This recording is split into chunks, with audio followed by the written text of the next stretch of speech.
Welcome to Cephastock Movie Recaps.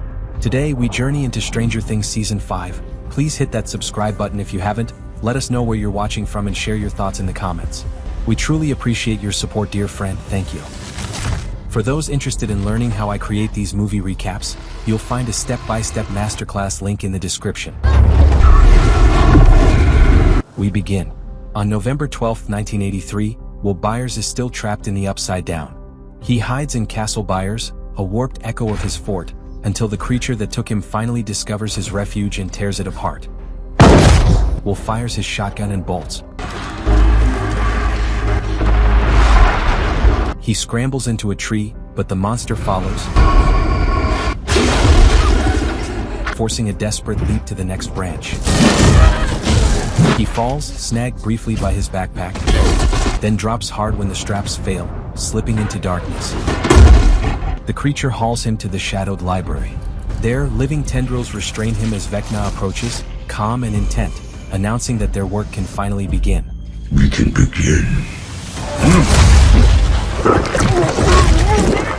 We are going to do something.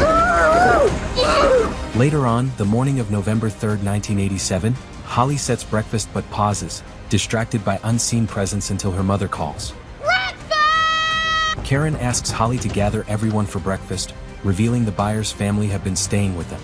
Joyce sleeps on a foldable cot in the upstairs hallway, while Jonathan and Will use the basement. Ted has grown frustrated hosting them for so long, but Karen stands firm, insisting they cannot simply turn the family away or leave them without a place to stay. Help clean up, I'm just It's running okay, late. Joyce. What do you want me to do, Ted? After breakfast, the Hawkins teens head to school, each listening to WSQK Radio's The Squawk. Regular day in Hawkins, 55 degrees. The show is hosted by Robin Buckley under the name Rockin' Robin, with Steve Harrington running sound effects. Yours truly was. Marking her 500th broadcast, Robin reminds listeners that after the 1986 rift disaster, Hawkins under quarantine with health checks, has sealed rifts now covered with metal sheets, have drawn warnings as kids misuse them. On the giant steel band-aid, you are going to... The former library, now the Maxi, contains the main gateway under study. Still hopeful, Here? Robin encourages living fully and dedicates a song to her secret date, Vicky Dunn, just as the signal cuts. It's for you, babe.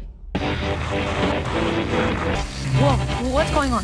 Thumbing your nose at the military. Steve suspects government interference and calls Dustin, who dryly blames faulty equipment and tells him to read the manual, leaving him frustrated. Just read the manual. Henderson? You heard that, right? At Hawkins High, Dustin faces harassment from basketball players for wearing Hellfire Club gear and standing up for Eddie Munson.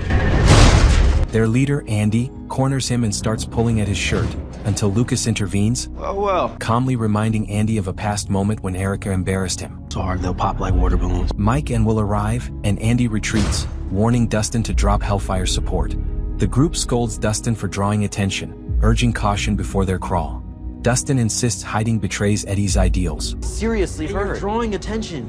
We're supposed to stay true to our friends. He storms off, passing a wanted poster for Jane 11 Hopper, missing since June 1986. Speaking of 11, in the woods, Lieutenant Akers leads a military search for 11 and sedates a young girl, only to realize she is not the one they want. Frustrated, he reports to Colonel Sullivan, who orders the girl taken away.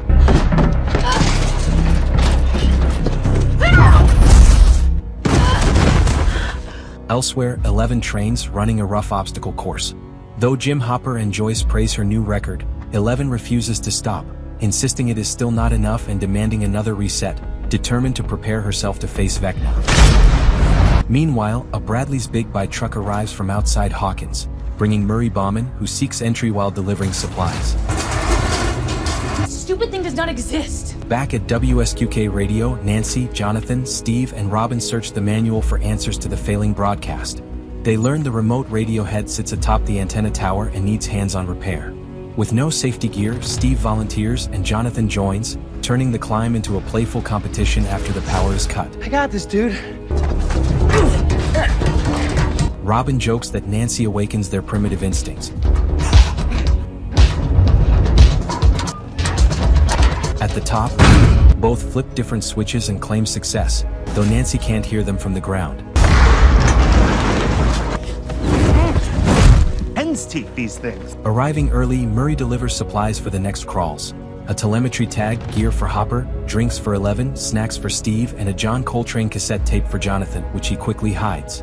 Murray explains his timing, noting the military burned the upside-down gate sooner than expected. Tonight's the night we finally find them. At Hawkins High, Dustin quietly slips into the school science lab and borrows the class pet snake, Jake, for a planned field trip.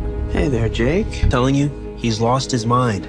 Later at lunch, Mike, Lucas, and will share their worries about Dustin's fixation on keeping Hellfire alive, lowering their voices just as he joins them. Hey there, friends, this is Rob. Suddenly, the squawk crackles back on air. Robin plays Diana Ross's Upside Down, hiding coded hints within trivia about the singer to outline the group's next crawl. All across Hawkins, the message is heard and decoded. Once the clues are clear, each team moves into position. Joyce, Hopper, and 11 enter a tunnel through an abandoned bus. The boys head to the woods behind the school. Nancy, Steve, Robin, and Jonathan descend into the station basement. Plans are reviewed in parallel. Mike explains the operation using D&D figures, while Nancy presents detailed maps. A military supply convoy is expected at 10 p.m. Hopper will enter the tunnels by 9 o'clock, wait for a controlled burn at 10:15, then slip into a cargo truck bound for the Upside Down. Dustin and Steve will track the truck's signal while staying unnoticed. Until we figure out wherever the hell he's been hiding. Inside Zone G1, Hopper will have 2 hours to search for Vecna. Though doubts linger after 37 crawls with no clear sign of him, the boys agree they must see this through for Eddie. As they celebrate, Will briefly hears distant giggling and feels unsettled, brushing it off his nerves even as Mike quietly worries. Hey, are you okay? Yeah, it's okay. I don't know, I guess maybe it's nothing, but... The bell rings and they agree to regroup at 6. At Hawkins Elementary, Holly rests on a carousel until bully Derek Turnbow spins it, leaving her dizzy. Mary helps her up as the bell rings. Holly? And Miss Harris finds Holly by the fence, speaking alone. Inside a secure facility, Sergeant Luis Ramirez enters the science lab to meet his superior, Major General Dr. K. Are you just going to stand? She studies a strange egg-like sac while monitoring a contained, tentacled life form sealed behind reinforced glass. Don't worry. Was there anything else? Ramirez reports their failure to find 11. Kay dismisses him with orders to relay her frustration to Sullivan, stressing urgency. The truth soon emerges. The base lies hidden within the Upside Down, acting as Maxie's main transfer hub. In the tunnels, 11 begs Hopper to join the crawl. Joyce supports her, noting Elle beat Hopper's obstacle course record. Hopper refuses, claiming he did not see it and ordering her to stay behind. They exit through the hidden passage beneath Hopper's cabin, now occupied again by him and 11. Inside, Hopper doubts Elle's endurance, fearing her abilities are drained. He asks her to search for Vecna from the void instead. She's ready. Joyce confronts Hopper for being harsh. He insists he is protecting Elle from soldiers hunting her and will not risk her on reconnaissance. No point in risking her life. I want her primed, but I want her safe. Later, alone, he quietly opens a hidden cabinet, checks a small pouch, then closes it again. Jesus Christ! At Hawkins High, Andy is embarrassed when a corn snake falls from his locker. After waiting outside too long to collect Holly, Mike grows worried and goes into the school. Holly. He finds her quietly reading A Wrinkle in Time, following Miss Harris's instructions while their mother talks nearby. Holly explains she has been speaking to an imaginary friend, Mr. Whatsit, who warns her about dangers in Hawkins. Mike gently reassures her, saying everyone feels afraid sometimes. To comfort her, he shows her his D&D figure, Mike the Brave. Mike the Brave. He explores these underground worlds. Brave is never scared. Then gives her one of her own, Holly the Heroic. I was gonna wait a few more years, but... A cleric who can protect herself and open a doorway between worlds. He promises this hero will help keep her safe. She'll keep you safe. At Hawkins Memorial Hospital, Lucas and Will visit Max, still unresponsive, and talk to her softly. Will admits his fears about Vecna and hopes finding him might help her return. Later, alone, Lucas plays running up that hill after noticing Max's drawing of their date. Still in the hospital hallway, Will notices Robin and quietly follows. Robin! He sees her meet Vicky. Robin cancels earlier plans, promising a romantic night at Enzo's. How exactly are we going to be able to afford that? Their talk turns playful before a kiss. Dinner's on me, okay? Startled, Will drops his drink then runs off, leaving Robin embarrassed. Who's that? At Rowan Hill Cemetery, Dustin visits Eddie Munson's grave and finds the headstone defaced with hateful words. Eventually they'll get bored. As he prepares to clean it, He realizes the message was left very recently in a disturbing way involving Jake the Snake. It's dangerous out there. While he processes this, Andy and his friends surround him. Something funny, Henderson. Dustin stands firm, recalling Eddie's final D&D victory over Vecna and warning of consequences. Acting fast, he splashes cleaning solvent, sparking a scuffle. Despite resisting, Dustin is restrained as Andy declares Hellfire ends with him. Dustin, this is Lucas. Do you copy? At the radio station, Lucas tries to reach Dustin, but Robin admits even Dustin's mother has no idea where he is. Later on the roof, Mike and Elle discuss Dustin and Hopper acting strangely, Hopper's the same. blaming quarantine stress. Still hopeful about finding Vecna, Elle wonders what comes after. Mike compares it to D&D campaigns that eventually find peace. They travel to a faraway land. Encouraged, they prepare as Lucas signals it's time. Hey, lovebird! In the station basement, the group prepares Hopper for the crawl, with Jonathan handing him a telemetry tracker. Outside, Steve sets up the antenna in the van but realizes he needs someone to operate it while he drives. Monitor this and drive without Henderson. I can monitor. No, Will offers to help, but Joyce refuses, Yeah, I think so. forcing Jonathan into the role despite his hesitation. Outside, 11 watches as Mike and Lucas follow on bikes to keep the route clear. At the tunnel entrance, Joyce sends Hopper off with an emotional warning to come back safely. Hopper responds with a gentle compliment, telling her she grows more beautiful every day before heading out. At the Wheeler house, Holly makes a necklace from her heroic figure. Hearing her parents argue and seeing Karen upset, she retreats to her room and cries alone. You don't even know. Beneath Hawkins, Hopper reaches a hidden access point under the abandoned radio shack, secured by Maxi fencing. From the church bell tower, Mike and Lucas observe soldiers and relay updates by walkie-talkie. 4 trucks at our east gate on Main. 4 trucks arrive and flamethrowers are used to breach the barrier. The gate? 3. 2 trucks moving in. Timing it perfectly, Hopper slips into the last truck. Am I clear? Clear. He's in. After the area is cleared, the convoy moves on, transporting Hopper deeper into the Upside Down.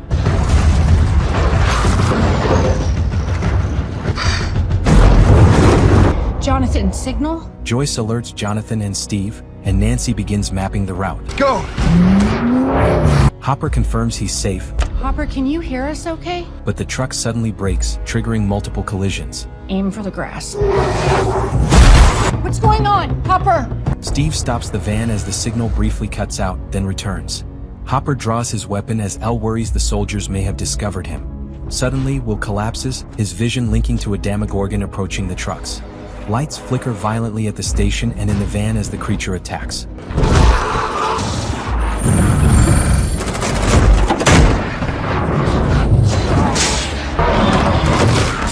In the chaos, the driver panics and speeds away. The truck crashes into a tree, and Hopper escapes into the woods as communication is lost.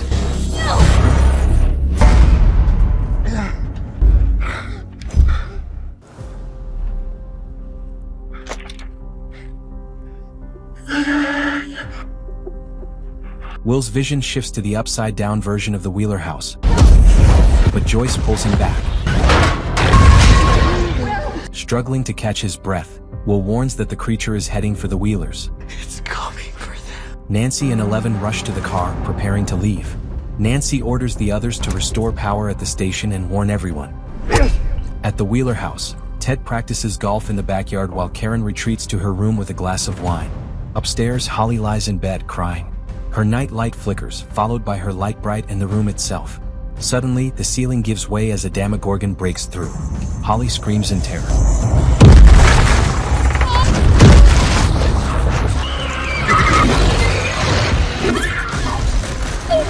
Holly is forced to flee into the bathroom where Karen is preparing a bath.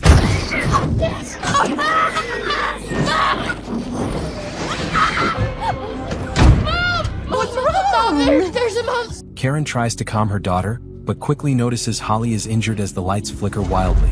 What the heck? They hide beneath the bathwater just as the creature breaks through the bathroom door, plunging the house into chaos.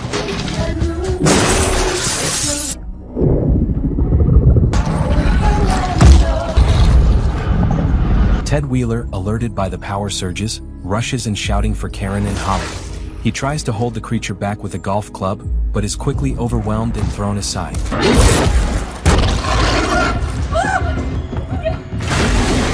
Karen and Holly attempt to escape but are trapped.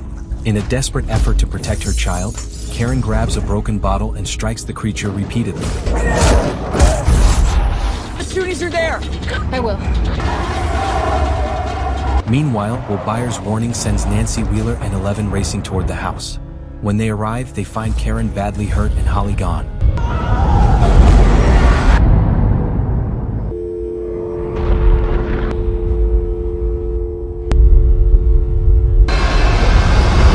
Recognizing the urgency, Nancy urges 11 to act. 11 enters a nearby portal, determined to bring Holly back, leaving the Wheeler house shattered and the family devastated. Pretty multiple blunt impacts. I'm sorry, you have to wait outside. At Hawkins Memorial Hospital, Mike, Lucas, and Nancy accompany Karen and Ted to the ICU, but a nurse prevents them from entering during surgery. Shaken, Nancy cleans her stained hands and sits with Mike and Lucas, haunted by the thought that they should have revealed the truth about the Upside Down to their parents sooner. This is all our fault. After all this time, it comes for Holly? Mike argues they couldn't have known Holly would be targeted, but Nancy recalls a vision from the previous year, her family destroyed, believing Holly's disappearance is the beginning of that future. Lucas notes the strange timing, close to the anniversary of Will's disappearance, and wonders why the creature harmed the parents instead of ending them. Despite everything, he believes 11 is their best hope. I don't believe in coincidences. Back at the Wheeler house, Lieutenant Robert Akers and his superior, Jack Sullivan, survey the damage as the property is sealed off. Akers mentions that Nancy claimed she was alone in her report, prompting Sullivan to order a full review of nearby surveillance footage, convinced 11 was present. Holly! In the void, 11 calls for Holly and finds silence, until movement stirs in the upside-down woods. A figure appears, she pushes it away, then realizes it is Hopper. How are you here? Startled by her presence, he warns it is unsafe. A Demogorgon. With a flashlight, she spots a trail left behind, Holly Wheeler? proof that Karen's actions slowed the creature and gave them a path to follow. At the radio station, Joyce Byers and Robin Buckley examine the remains of the damaged breaker box. Joyce asks Will if his recent visions match his past experiences with the Mind Flayer. Will explains it feels different. He wasn't reliving memories but sensing the creature's thoughts in real time. So hard to remember everything. He doesn't understand why the Wheelers were targeted but admits he's still connected to the hive mind. That summer, The sensation returned after the gate reopened and intensified once he moved back to Hawkins. turned than ever before. Just a magical human version. Robin compares him to a living radio receiver, able to tune in whenever something from the Upside Down is near. Will agrees and mentions a disturbing vision from earlier that day near Hawkins High, believing it could lead them to Holly. Joyce refuses to let Will use his connection, insisting they focus on restoring the signal to reach Hopper. On the road, Steve Harrington gets the radio van started with help from Jessica, who's irritated with him for repeatedly disappointing her sister. Jonathan informs Steve that Ted is in a medically induced coma and Karen is still in surgery. Well, you think we should go see her at the hospital? Steve suggests visiting Nancy instead of following their plan, angering Jonathan, who accuses him of being selfish while Holly is missing. Think about is giving her flowers. You know what, Byers? Steve fires back, criticizing Jonathan for pulling away from Nancy since returning from California. And maybe if you stop focusing on me and... As they drive off, they spot Dustin walking toward them, battered and exhausted. The Wheeler house. In the Upside Down, Hopper scolds 11 for going to the Wheelers directly instead of using the tunnels, worried about military surveillance. Holly was in danger. 11 defends herself, saying the family was in danger and pointing out the trail they're following proves they're close. It's slowing down. She insists she's acting on instinct, not emotion. Instinct. At the hospital, Lucas speaks softly to Max, I wish I had better news. warning that the confrontation with Vecna is near and that 11 will need the entire group, including her. She can't do this alone. He plays running up that hill, begging for any sign she can hear him, but she remains still. Even a sign would be enough to show me that you're still... Please, Max. Wake up. Nearby, Mike notices a copy of A Wrinkle in Time in the Children's Ward, the same book Holly had been reading. He begins to suspect Holly's imaginary friend, Mr. Watsit, might be more than imaginary. Did Holly ever talk to you about Mr. What's-It? What if Mr. What's-It isn't a figment of... And how does he know that Holly's in danger? Nancy challenges his theory but agrees they need to stop hiding things from each other and pushes to see their mother, the only other person who might know the truth. Mom. And I charm my way into getting us a jump. Of all the crawls, this was like... Back on the road, Steve confronts Dustin for missing the crawl and lying about his injuries. Maybe 11 could tell us, but it was Andy and his goons, wasn't it? I have shown nothing. Dustin fires back, mocking Steve and claiming the radio setup won't work without him. Can you keep it down up there? Their argument escalates until Jonathan snaps at both of them to focus on tracking Hopper's signal. Hey! The tension lingers as neither is willing to apologize. At the station, Robin spots a blinking red light and tells Will the flux capacitor is down, pulling him upstairs to fix it. The flux capacitor is down again. Come on. Right, I was lying. Obviously, that's stupid. She admits she lied. Waiting won't save Holly, and Will's plan is their best chance. Despite knowing Joyce will be furious, Will agrees. Together, he and Robin prepare to bike to Hawkins High, determined to act before it's too late. At the upside-down base, Dr. K reviews surveillance photos of 11 as Ramirez reports she has entered the dimension. Near the upside-down's railroad tracks, Hopper starts to slow, weakened by an earlier wound. 11 stops and carefully tends to him. During the pause, Hopper reflects on his past, admitting she reminds him of his younger, reckless self. He recalls being drafted into the Vietnam War, where impulsive choices often placed him in danger and where he witnessed friends lost through acts of courage. Fine line between bravery and stupidity. My daughter? He then speaks of his daughter, Sarah, remembering her bravery during her illness before breaking down. Hopper admits he will not allow 11 to sacrifice herself against Vecna or the military. Because you think Vecna will win. He's been around long enough to know that. They agree on a compromise. Hopper will guide her through the final confrontation. Their quiet moment ends when a distant sound hints the trail continues ahead. I lead. At the hospital, the surgeon treating the Wheeler parents tells the children they cannot visit yet, explaining Karen's throat is still affected despite her staying conscious. Afterward, a frustrated Nancy notices two Candy Striper nurses leaving the elevator and forms a plan, using the janitor's floor to sneak back upstairs with Mike. I don't trust doctors who smoke. Hey man, I'm gonna turn on Irwin. Inside the radio station van, Jonathan suddenly detects a signal and alerts Joyce. Is that him? Dustin takes over briefly but dismisses it when Hopper's telemetry tag fails to appear on the decoder. When Jonathan reports this to his mother, The flux capacitor, Robinson. Joyce asks whether their reception could be affected by the flux capacitor being offline, leaving the boys confused. I'm more scared of my mom at this point. At Hawkins High, Will and Robin reach the wooded area where his earlier vision happened. Right here. Will explains that his receiver-like ability depends on distance and suggests the creature may have a nearby lair, though he feels nothing yet. I've been meaning to ask you. Robin asks if he visited the hospital earlier. Will denies it, but she gently calls him out and admits her bond with Vicky Dunn could draw attention if known. Their talk stops when they spot a circle of colorful stones left by Miss Harris's class. The sight sparks Will's memory of children laughing in his vision, leading to a breakthrough as they hurry toward Hawkins Elementary.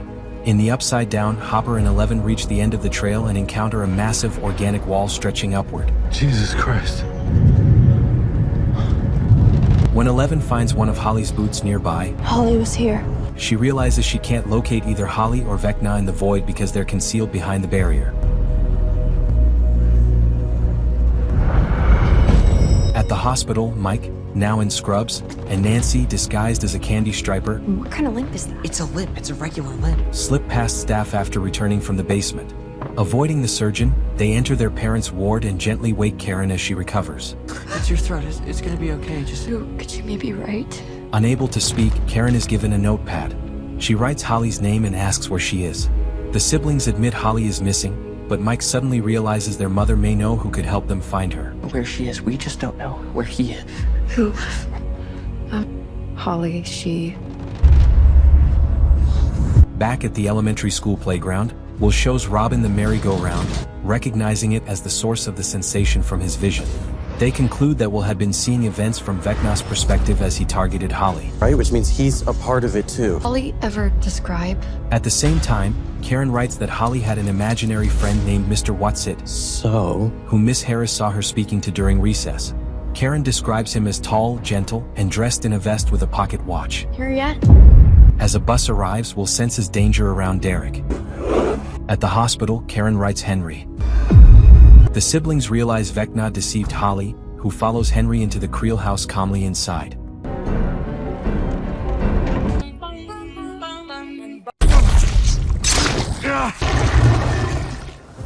In the Upside Down, Hopper and 11 try to force their way through the organic wall. Hopper striking at it with his knife while 11 pushes with her abilities, but neither approach works. I need food for my battery. 11 suggests recharging her battery to recover her strength and searches Hopper's pack, finding only beef jerky not enough to recharge her. No, I don't have anything else. Hopper voices doubts about whether Holly or Vecna is even beyond the barrier. Before they can regroup, military trucks roll in. Soldiers deploy a sonic device known as the Hedgehog, whose pulse overwhelms 11, crippling her powers and leaving her in severe distress. Joyce drives urgently for Will and Robin, spots them biking past, reverses quickly, and orders them inside. We really should have left a note. Joyce angrily confronts Robin for disobeying her and putting Will at risk. Will finally pushes back, accusing Joyce of controlling every move and calling her plan to wait for Hopper pointless. He shocks her by revealing that his investigation uncovered Vecna's pattern of targeting children, and that he knows who the next target is.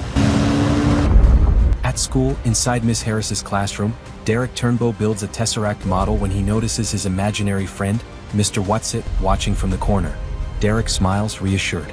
In Vecna's mindscape, Henry, posing as Mr. Whatsit, You still thinking about your parents? watches Holly eat breakfast in a flawless copy of his childhood home. You wish to be with them. He gently assures her that her parents are safe and that she will see them soon. Making the meal exactly how she likes it, I'll make chocolate chip pancakes. Derek is coming here. Henry casually mentions preparing Derek's favorite food next, which unsettles her. He promises to manage Derek's behavior. Before leaving, Henry gives Holly freedom in the house with one strict rule: never enter the woods, warning that dangerous things live there. As a reward, he leaves a surprise in the mailbox, a boombox and a Tiffany cassette. How did you know? Though she cannot see them, Holly senses something watching and rushes back inside, uneasy.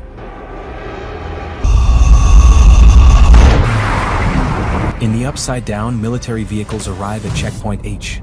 Lieutenant Robert Akers radios that they'll begin searching for 11, though the soldiers remain relaxed. Nearby, Hopper shelters 11 behind a decaying billboard as she struggles under the Hedgehog's sonic pulses.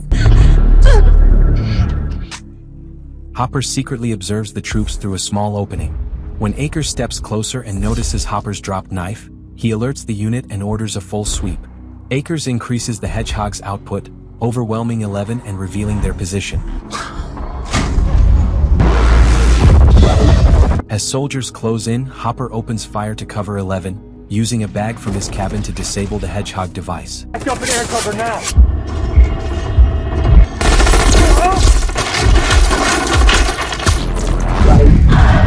With the sonic pressure gone, 11 regains control and forcefully overturns Akers' truck, knocking him unconscious and ending the pursuit.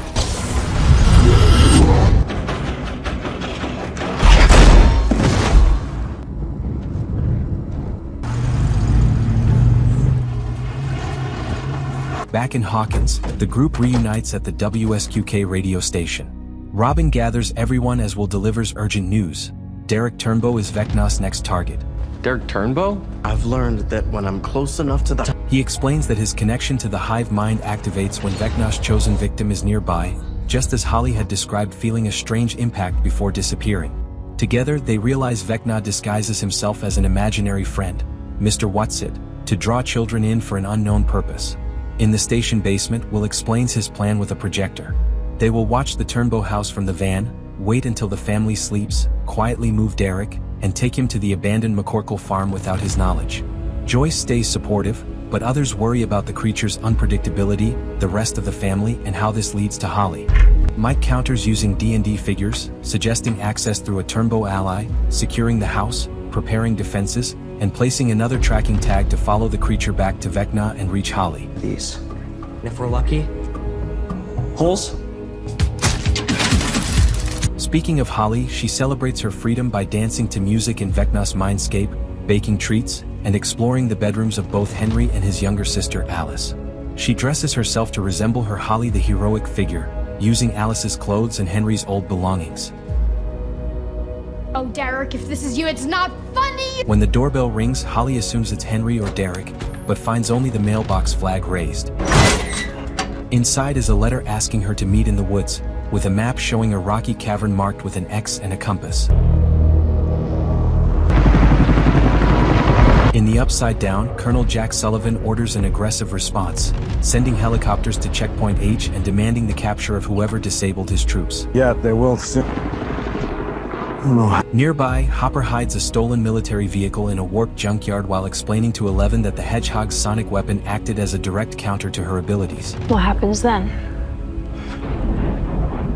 Lieutenant Akers lies restrained inside a bus, and Eleven notes his earlier behavior suggests he may know a way past the wall. My battery's charged. You get to... Hopper argues they should return to the right side up to warn the others, doubting Akers will share anything willingly. Einstein-Rosen bridges of wormholes is entirely theoretical. At Hawkins Middle School, during Mr. Clark's lesson on wormholes, Mike and Lucas pull Erica Sinclair into the hallway and explain their plan.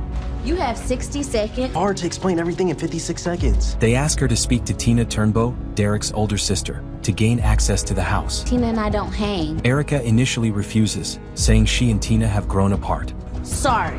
When Mike reveals Holly is missing and that the plan could save her, while ensuring Erica never has to deal with Tina again, Erica immediately agrees on her own terms. Thank you. Y'all going on back there. At the hospital, Will and Robin bribe a nurse to obtain sedatives needed for the plan. Robin explains she usually sneaks into this wing by pretending to visit an elderly relative so she can see her nurse girlfriend, Vicky Dunn, who knows about a forgotten supply cabinet. Their plan nearly fails when Robin spots Vicky nearby, forcing them to hide. Robin opens up to Will, admitting that volunteering together after the gates opened caused her feelings to grow quickly and deeply. Then she realizes they're hiding in the neglected wing itself. They locate the cabinet and secure the medication, quietly completing the task. Blow me up. I was able to scrounge up a gas. At the McCorkle farm, Murray Bauman arrives in his Bradley's Big Buy truck with supplies. He brings acetone, snare wire, water balloon decoys, extensive barbed wire, and spark plugs. You didn't get the turbocharger? No. Most were not on Dustin's list except the spark plugs, which were the only item Murray could actually find. Thank you for the spark plug. It's not fast enough to keep up with the dead one. Steve tries to prepare the van for pursuing the Demogorgon, but Dustin quickly points out its unreliability. Spotting Steve's BMW, Dustin suggests a better idea and drills a hole through the roof to mount the tracking dish, completely ignoring Steve's protests. What are we doing? Inside the barn, Nancy modifies the transmitter by hiding it inside a shell casing and insists on testing it in the field.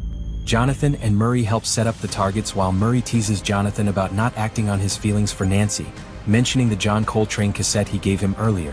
Why the delay? Jonathan explains that it didn't feel right given Nancy's family situation, but Murray argues that shared crisis has always defined their bond. Hey! Firing about back there, please. Do it later. Focused on the mission, Nancy shuts the conversation down and orders them to proceed. The test succeeds, embedding the tracker perfectly. As Nancy and Murray walk back, Jonathan lingers and opens the cassette, discovering an engagement ring hidden inside. Just need a little information, okay? In the upside-down junkyard, Lieutenant Akers suddenly regains consciousness, startling Hopper and Eleven. To keep control of the situation, Eleven proposes questioning Akers herself. Akers claims he's insignificant and refuses to explain anything about the organic barrier or the military operation. Hopper, recognizing the deception, presses him further and references Sullivan's brutal methods. Who? Kay. Why'd you tell us her name? Us. Hopper allows Eleven to search Akers' mind for answers. Where do I find Dr. K? Yes, you are. She uncovers memories of a military base on Gable Ridge Road. There's a base. Including its interior and a heavily guarded door Akers never understood. Metal. What's behind that door? I don't know. There's something back. When she pushes further, the strain overwhelms him and he collapses. You can stop me. What's behind the door? Swear to God,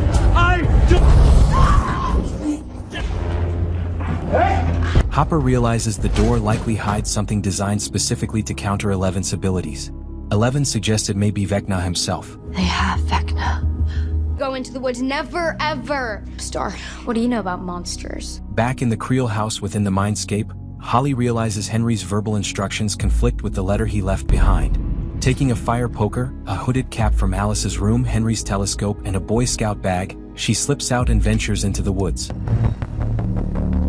At the Turnbow home, the family prepares for dinner when Erica arrives pretending to cry, holding a pie as an apology to Tina for their recent argument. Wash up. Tina, get the door. I know you probably hate me. Tina, touched, lets her inside. She's in. Outside, the rest of the group waits. Copy. Go ahead. Dustin, Nancy, Jonathan, and Steve sit in the BMW, while Joyce, Mike, Lucas, Will, and Robin stay in the station van ready to respond. Inside, the Turnbow parents and Derek eat the pie, unaware it's been prepared to make them drowsy. I have something nice to say to Fat Kramer so you can enjoy guilt-free. I said, I'm not hungry. Tina politely declines. As the effects set in, Erica and Tina argue about their gym class incident. Not that hard. You gave John... When the parents and Derek lose consciousness, Tina panics. Erica quickly escalates, using a concealed syringe to ensure Tina also falls asleep. Erica opens the garage, allowing the others to move in. The Turnbows are taken to the station van and transported to McCorkle Farm, where Joyce, Will, Robin, and Erica stay behind to guard them. Meanwhile, Mike, Dustin, Lucas, Nancy, Jonathan, and Steve prepare the house.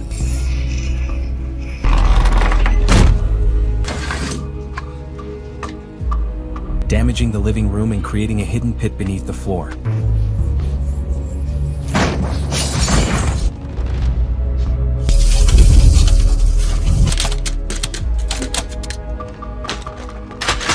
Not like we're conspicuous or anything. Once in position, Dustin and Steve keep watch from the car using binoculars. At the barn, Robin supervises the restrained Turnbows.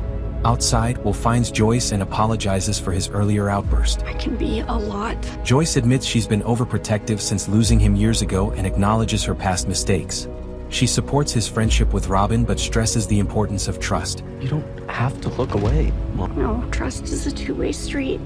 Kinda. Moving south. Status check. Taggers?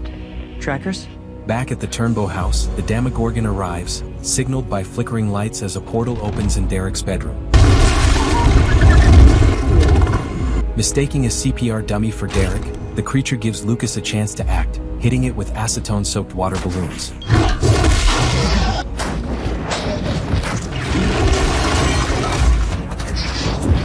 Lucas leads it into the living room where it falls into the concealed pit.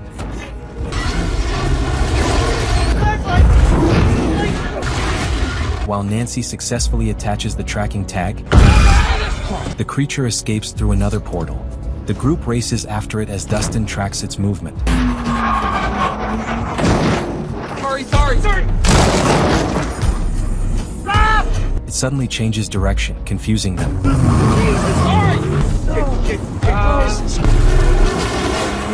Back at the McCorkle barn, the group waits anxiously when Derek wakes up.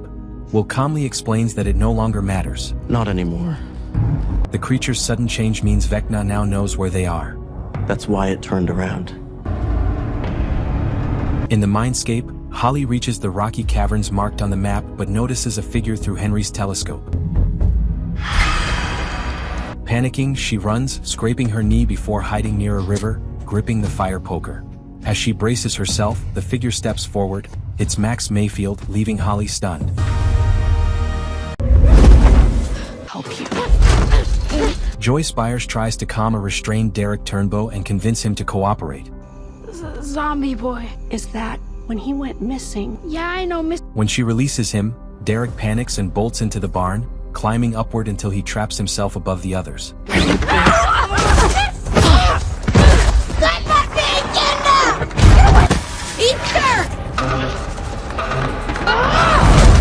Watson is a very bad guy. He's a psycho and you're... As everyone scrambles to respond, Will suddenly collapses. He senses a Demogorgon rapidly closing in. The creature attacks the barn.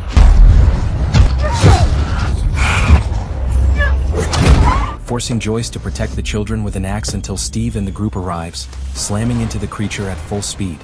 The Demogorgon tears open a portal through the silo and escapes. Without hesitation, Steve accelerates and crashes through the gate, following it into the Upside Down. Jesus Christ! In the aftermath, Will struggles to recover from the connection and briefly sees other captured children, including Holly Wheeler, before Joyce pulls him back to reality. Elsewhere in Hawkins, Holly's friend Debbie Miller is detained by the military along with most of Miss Harris's elementary class and loaded onto a bus. Mike Wheeler and Lucas Sinclair witness the scene as they ride past on their bikes, stunned by what they see. Cut through Rowan Cemetery. In the Upside Down, the group chases the creature through warped Rowan Cemetery until interference sparks an argument, ending in a crash. Jonathan, Nancy. Joyce fails to reach the tracker group and the tension mounts. Sensing something is terribly wrong, Will is overtaken by another vision and begins painting frantically across the barn wall. It's important to him. I wasn't supposed to see it. His image reveals numerous children bound to massive spire-like structures in the Upside Down. Holly. Connected, trapped, and unable to escape. Derek is one of 12 needed by Vecna. The painting confirms that Will's connection to the hive mind has deepened, giving him insight into Vecna's larger plan. To stop him before he takes any more and by dust. Before the group can fully process this, Mike and Lucas arrive with urgent news. The military has begun detaining children across Hawkins, turning Will's vision into a frightening reality. At the base, Dr. K spots a pattern and predicts the next targets are 9 and 10-year-olds. She blames 11 and orders remaining children detained for transfer to Maxie as bait, placing Sullivan in charge, dismissing Akers' absence, and calling the plan a controlled risk despite Ramirez's protests. I haven't seen anyone and Within Vecna's mindscape, doesn't look that deep. Max Mayfield tends carefully to Holly's injuries, moving with calm focus as the surroundings shift and distort. How am I in here when I'm in a coma in Hawkins General? I should get going. She leads the frightened girl toward a hidden network of rock caverns, a refuge Max carved out as a place of safety. You're one of them, aren't you? Unsure whether Max is real or another deception, Holly resists at first. Max patiently grounds her by recalling shared memories from their real lives, slowly earning her trust. Inside the cavern, Max explains that they aren't merely hiding, they're trapped inside a prison formed from Vecna's memories.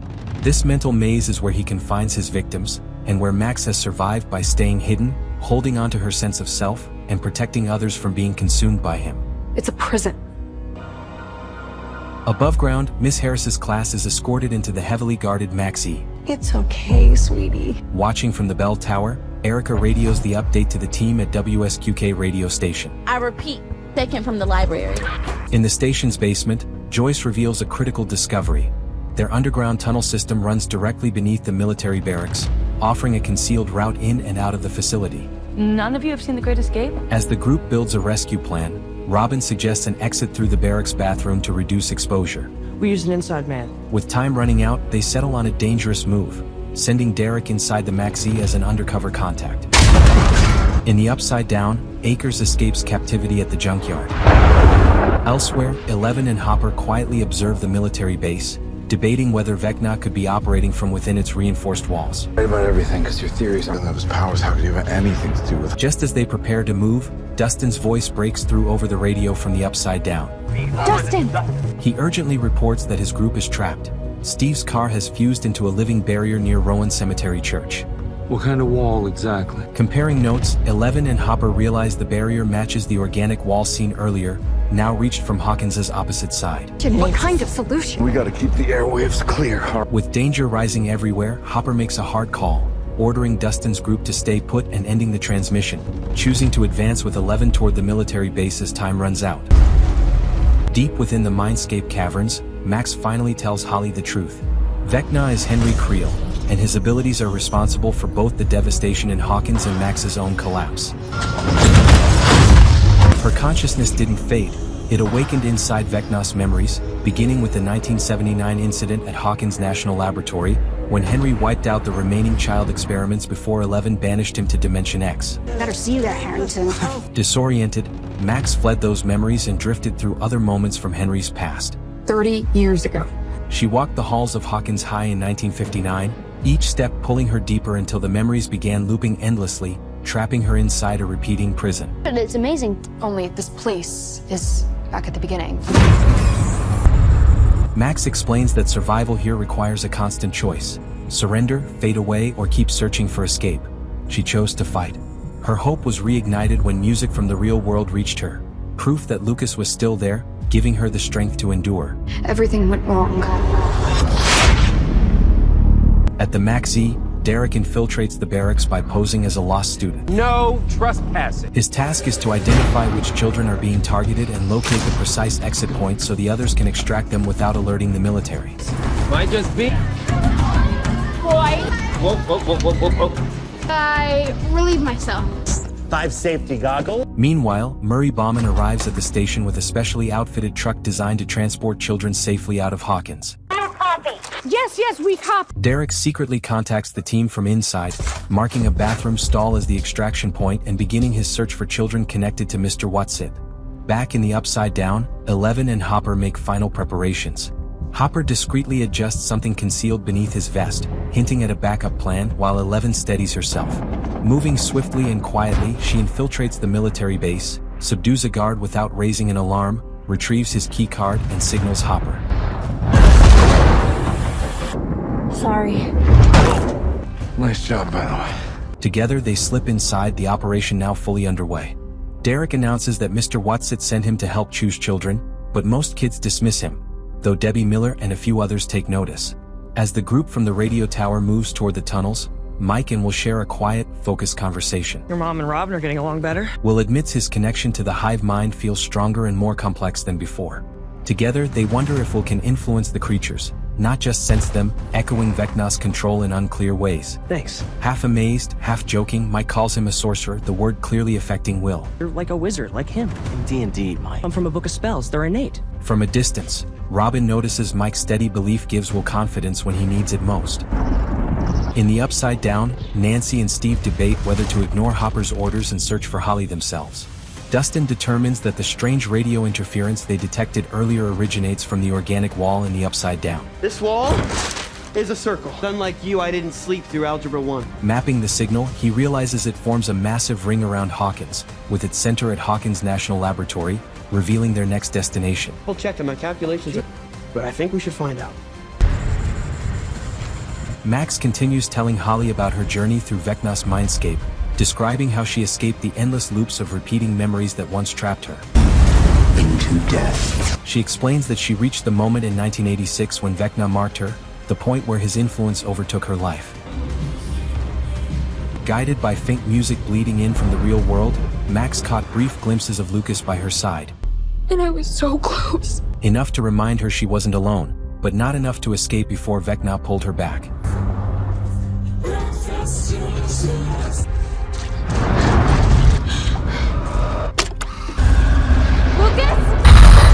Hello, Max. And I kept running. During her flight, Max discovered the rock caverns, a hidden refuge Vecna refuses to enter. She learned the caverns are tied to a buried trauma from Henry Creel's past, giving them resistance to his influence. Max has survived there ever since, waiting and protecting herself, until Holly's arrival restored her hope. And now door 3 is back. Henry will return to his house soon. She tells Holly that the only way to endure and fight back is to return to the Creel house and pretend to be powerless, blending into Vecna's world and using deception as their only defense. As Joyce carefully guides the group through the tunnels, Robin hangs back to speak privately with Will. She opens up about her long-standing feelings for Tammy Thompson and how she eventually learned to accept herself without seeking approval from others. My grades plummeted. I got Will listens closely, moved by her honesty as the quiet strength they share settles between them. Hey guys! Ahead of them, Mike and Lucas begin the dangerous task of digging upward into the barracks. Take me to Kay. In the Upside Down, Akers returns to the base just as Hopper and 11 attempt to breach the laboratory. When a stolen key card fails, 11 uses her abilities instead, triggering a facility-wide shutdown. The Hedgehog devices activate, overwhelming her and forcing her to the ground as Kay and Akers begin sweeping the base. Deep beneath the Max Z, the tunnel team carefully breaks through the bathroom floor to create an escape route.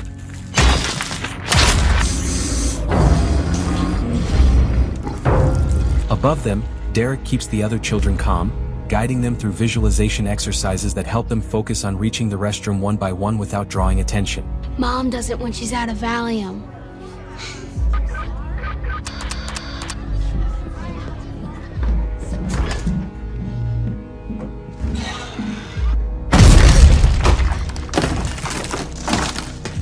Howdy. Lucas and Robin pose as helpers sent by Mr. Watsit, quietly guiding the first children into the tunnels.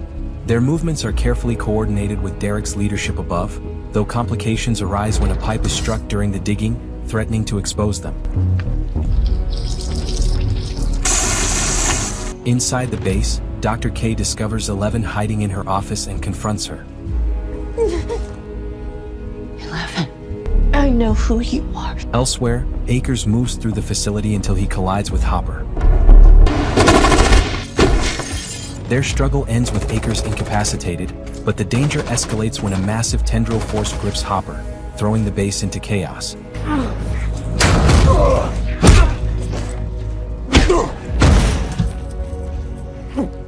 It's best not to struggle. Below the Max-Z, Mike and Will struggle to contain the leaking pipe, but their efforts fail when a child alerts nearby soldiers. Derek immediately ushers the remaining children toward the escape route while Joyce redirects Lucas to guide others through the tunnels. Mike, Will, and Derek brace themselves at the bathroom door, holding it long enough to buy the others time.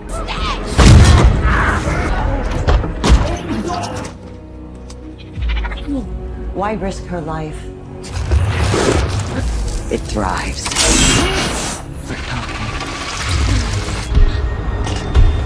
Inside the base, as Hopper is subdued, Kay turns her attention fully to 11, giving Hopper the chance to break free and subdue her.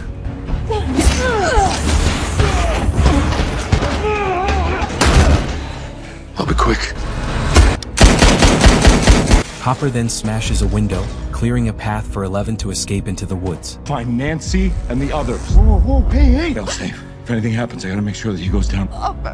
No. As she hesitates, she notices he has prepared a last resort safeguard to hold the enemy back. He urges her to go, expressing pride and deep affection in a quiet, final moment. Alone, he steels himself, driven by memories of loss and love as he turns back toward the fight. Come on! You get down here right. I got you. That's good. At the radio station, Robin arrives with several rescued children and helps load them into Murray's truck. Erica radios in with dire news. The remaining group has been discovered and taken in by Sullivan. Inside the Max-Z, the detained group struggles to convince Sullivan of the true threat. Will suddenly stiffens, overwhelmed by another surge of awareness. Will! They're here. The facility reacts. Lights flicker, alarms echo, and metal buckles under pressure. Moments later, creatures surge into the base, overwhelming the soldiers and plunging everything into chaos.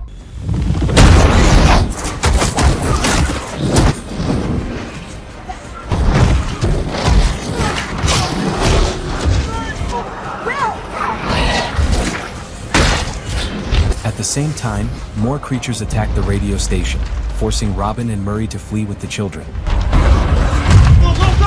Below ground, Lucas manages to guide his group through the tunnels, narrowly escaping danger. Hey, getting out of here, all right? I'm not ready to go! Inside the Max-Z, Joyce carries an unresponsive Will while the others navigate the confusion.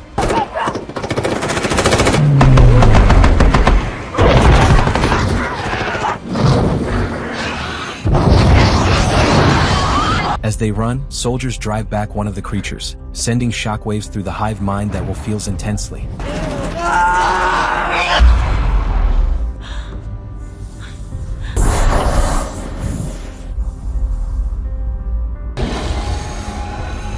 At the heart of the base, Hopper leads 11 to the sealed door she saw before. Inside, they find 11's sister, Kali Prasad, number 8, being held captive. Sister. Within the Max-Z, Vecna finally appears, unleashing overwhelming force.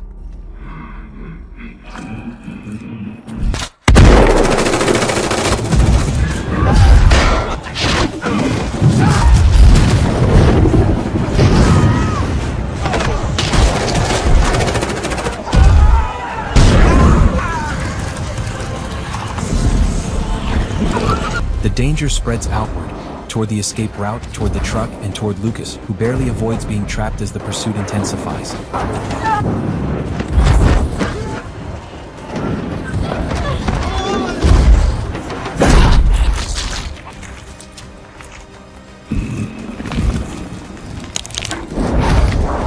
Vecna then turns his attention to Will.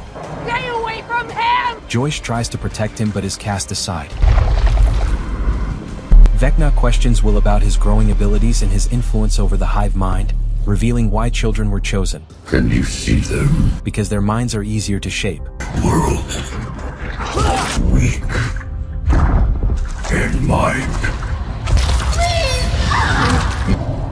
Control vessels. He commands the creatures to turn on Mike, Lucas, and Robin, twisting the rescue into a nightmare. At the height of the chaos, Will reaches inward, to memories of friendship, family, and belonging. Accepting the full weight of who he is, he raises his hands with deliberate focus. The creatures attacking them suddenly freeze, suspended in place. I was looking for the answers in somebody else. Slowly, they lift from the ground, their movements unnatural and restrained, as Will holds them with pure willpower.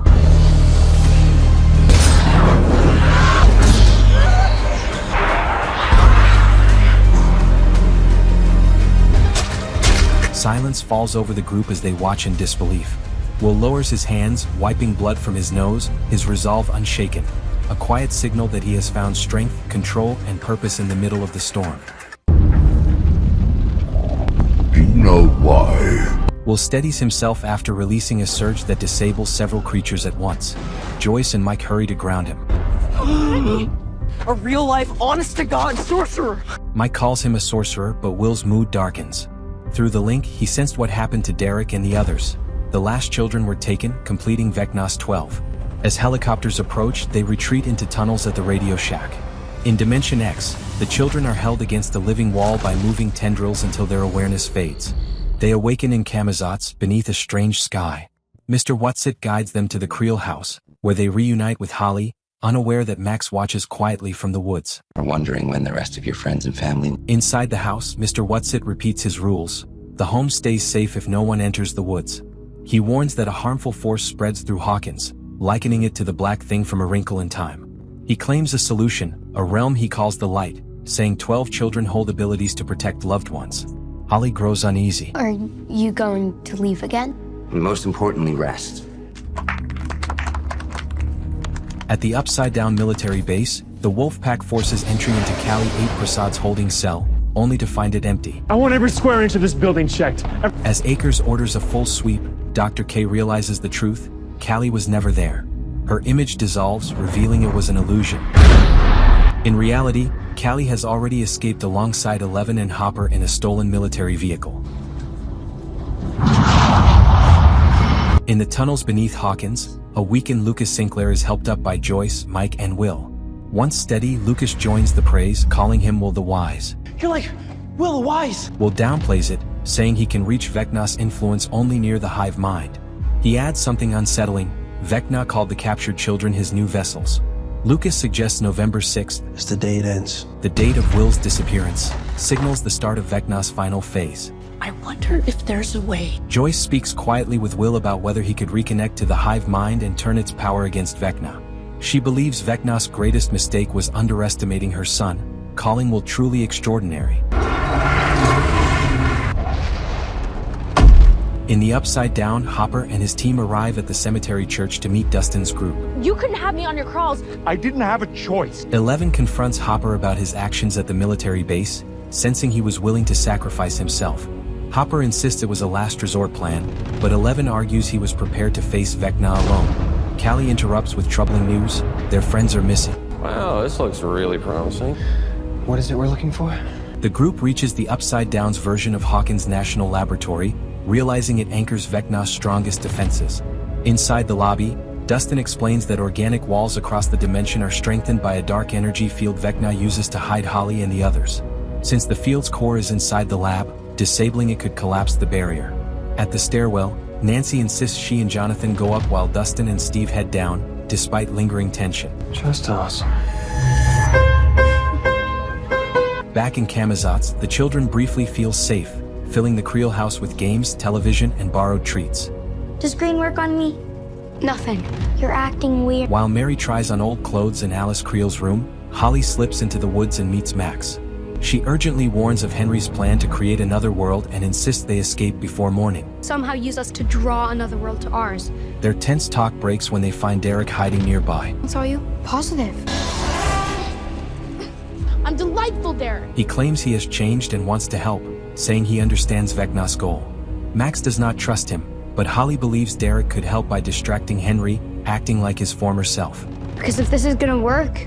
Okay, the goal is simple. At the radio station, Joyce proposes a bold plan to bring Will close enough to the hive mind to stop Vecna. I mean, it's a great plan, right? The group, now joined by Robin, Murray, and Erica, is stunned by Will's growing abilities. Joyce suggests building a tracking device, but Mike points out only Dustin knows how to operate one. As they debate, inspiration strikes. Erica finds a newspaper clipping of Dustin with his science teacher, Scott Clark, while Lucas recalls using heat to activate the mind flayer in the past. As I was heating up my popcorn... It's not. Mr. Clark? And built one fast, it's him. They realize Clark could fill Dustin's role. There are 50,000 watts. And that sending a controlled electrical surge through the radio tower could awaken the hive mind and give Will access. Though the group argues over which plan is better, Joyce urges them to try both. What is it, a treasure or a magic shield trick? Inside the Upside Down's Hawkins lab, Dustin and Steve discover the Rainbow Room. Their bickering leads Dustin to leave Steve behind in the children's wing while he searches the lower levels. The whole thing just seems... Elsewhere, Jonathan confronts Nancy about her emotional distance, hinting at unresolved feelings involving Steve. Oh, you mean when you and Steve started up here? Nancy deflects, prompting Jonathan to admit his fear of the future and his belief that honesty is the only way forward. I don't know what's on the other side. We need to be a team. When Nancy suggests he hasn't always been honest, Jonathan hesitates, confirming her suspicion. Yeah, I've been honest with you. Frustrated, she walks away. Alone, Jonathan pulls out a John Coltrane cassette hiding an engagement ring.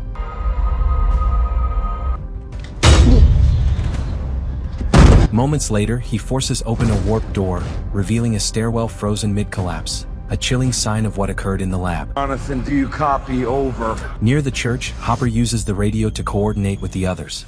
I'm sorry, Callie. Inside the lab, 11 apologizes to Callie for failing to find her sooner. Callie reveals she knew of Henry's existence but never believed he was still alive. She challenges 11's belief that simply defeating Henry will fix everything. Friends.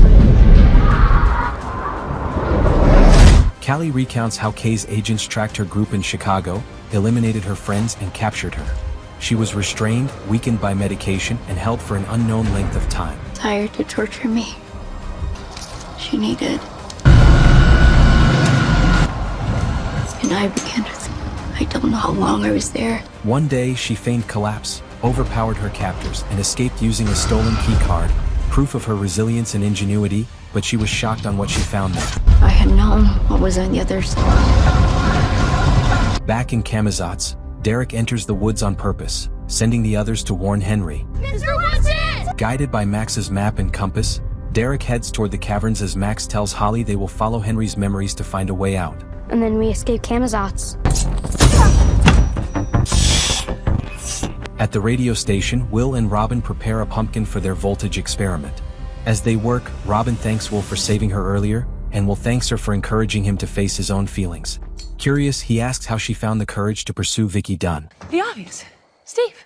As in your Steve? Like Steve? Steve. Robin admits she confided in Steve years earlier, during a moment of forced honesty, but the experience still gave her confidence. Or not. It's like this weight lifted. When they apply power to the pumpkin, it reacts immediately, confirming their plan works. This is where we woke up. In Kamazatz, Holly leads Max to the open field where she first arrived. There, they discover a floating doorway that opens into the basement of the Wheeler house. As they descend the stairs, they step into a memory of Holly and Mary watching a frightening movie together, completely unaware that Mr. Watson is standing outside in the rain, watching. Remember, just a memory. Max reminds Holly that this is only a harmless memory. Curious, they peer deeper through the walls and uncover the moment Holly first met Mr. Watson after school in the library. He approached her as she read A Wrinkle in Time, marking the beginning of their strange bond. I absolutely adore that book. What's yours? Back at Hawkins' lab, Dustin returns to the Rainbow Room empty-handed, sparking a heated argument with Steve.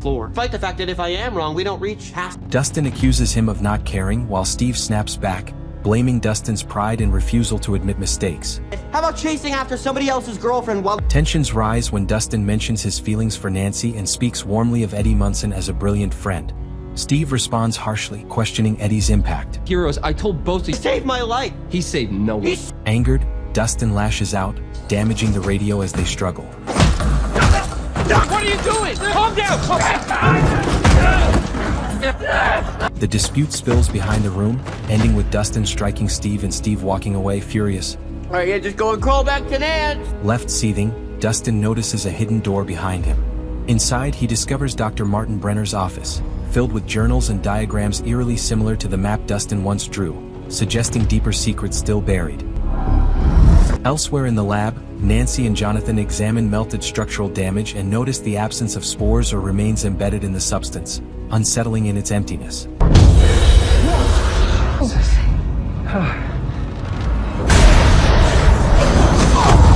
Callie continues telling Eleven about her escape. 10 yards. After evading Dr. K, she reached another section of the facility and uncovered the purpose behind K's experiments. Callie reveals that K was using her blood to sustain a line of failing test subjects, attempting to recreate past procedures. They were infusing her. She explains that K was repeating what Brenner had done to Eleven's mother, Terry Ives, combining bloodlines to restart the program.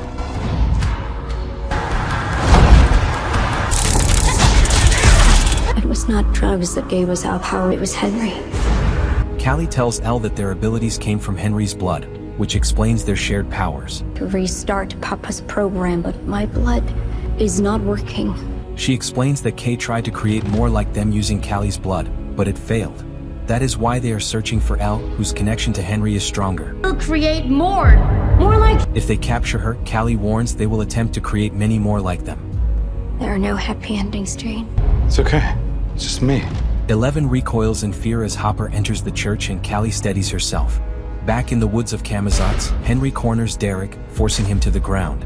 Derek's bravado quickly vanishes when Henry threatens his family unless he reveals who gave him the map and compass. Nearby, Max and Holly arrive at a memory of the school playground, where Miss Harris once saw Holly speaking to Mr. Watson. Max notices something wrong. The merry-go-round's colors are off. Using the fire poker, Holly strikes the base of the carousel. Breaking through to another memory, the night a creature invaded her bedroom. Holly. The girls climb through the rupture, believing they've reached the memory that will lead them home. It's a good sign. Cables won't reach the ground. We're gonna have to do our... At the radio station, Joyce pulls the van into position near the electrical shed, a rope attached to the remains of a Damogorgon. Lucas, Will, and Robin haul it onto the roof. Mike secures it with cables connected to the electrical system. Unplug it from the hive. Will sits on the ground, steadying himself as he prepares to reach the hive mind, quietly thanking his mother for believing in him. Robin rushes into the shed and begins increasing the power. As energy surges through the remains, Will connects, seeing the spires where the children are held.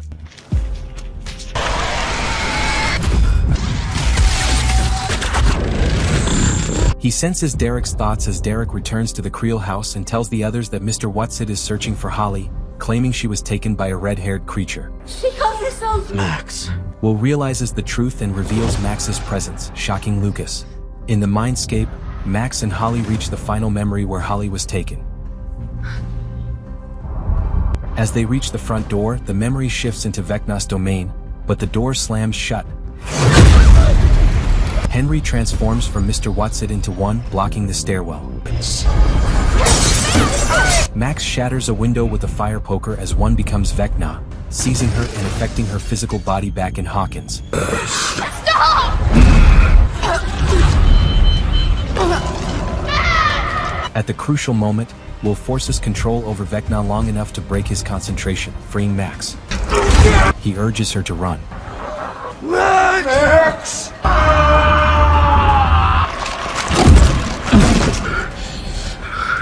Get out.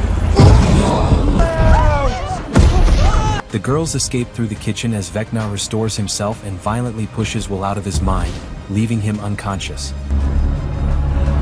Will, come back to us! In the Upside Down, Nancy and Jonathan reach the roof of Hawkins' lab, coated in residue as they sweep the area with flashlights. Jonathan! They notice a shimmering distortion in the air. When struck with a pipe, it reveals a glowing orb of strange energy.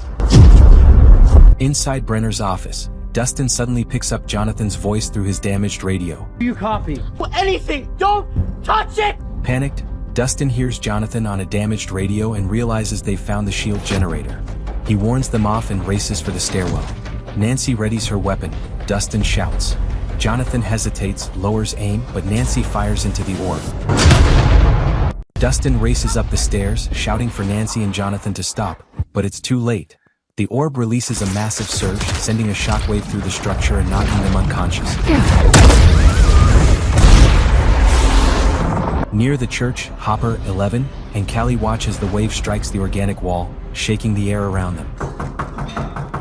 In Hawkins, Erica and Murray rush to Scott Clark's door, asking him to make for them a telemetry tag.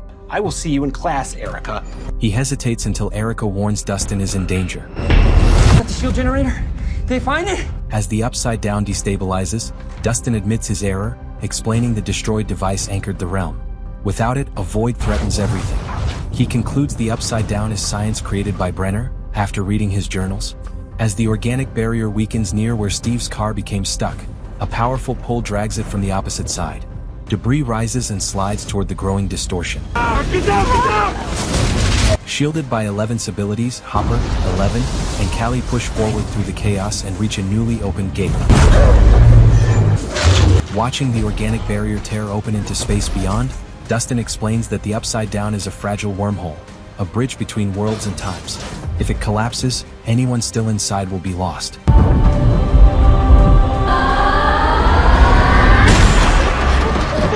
In Camazotz, Max Mayfield and Holly Wheeler flee through Henry's fractured memories, racing to the Rachel Caves for shelter. An injured Henry waits outside, unable to enter, trying to lure Holly back. This time, she sees through him and calls him out. No, you're the liar! Dropping the Mr. What's-It act, No choice but to hurt Max. Why don't you? Henry threatens Max. Max taunts him for his inability to follow them inside, but Henry warns that there are other ways to reach her before leaving.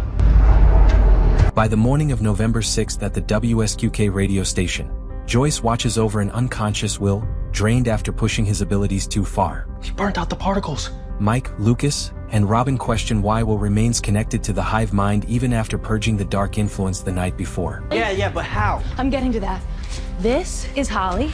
Using vinyl records as an analogy, Robin explains that Will, Max, and Holly's minds are all trapped in separate versions of the Upside Down, while their bodies remain unresponsive. This means Max was never truly unconscious. She was placed in a controlled trance. And they'll have been in Vecna's mind. Robin concludes that if Max and Holly escape, Max will awaken at Hawkins Memorial and reveal where the other children are being held. Acting quickly, Mike sends Lucas and Robin to rescue Max while he and Joyce stay behind to protect Will. Do you remember this? Inside Will's mind, he awakens in the upside-down version of Hawkins Public Library, the place where everything began years ago. The one who invited you in. Vecna reveals that he shaped the tunnel network within Will's mind long ago, grooming him as an observer and conduit. Make no mistake, boy. He dismisses losing Holly to Max, boasting that the remaining children are still under his influence. Declaring he needs Will one final time, Vecna unleashes his power, overwhelming Will and forcing his consciousness back into darkness. The more this will... In the Rachel Caves, Holly scans the surroundings with Henry's telescope, but Max pulls her back to safety, insisting that 11 had already reached Vecna and that they must wait for her. Seriously, you're starting to remind me of your brother. Why can't Henry come in here anyway? Holly asks why Henry is so afraid to enter the caverns. There's an... Camazotz. I don't know, a memory that for whatever reason... Max believes the caves are tied to a buried trauma Henry cannot face. Maybe we can escape. Holly notices the desert beyond and suspects the true memory lies there.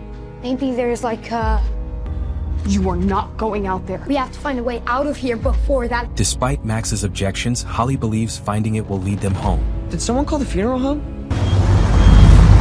Mike! At the radio station, Joyce and Mike are stunned when Hopper, 11, and Callie arrive. You're okay. And this must be the famous Mike. The group gathers around Will, urgently checking his condition as the danger escalates. How long's he been like this?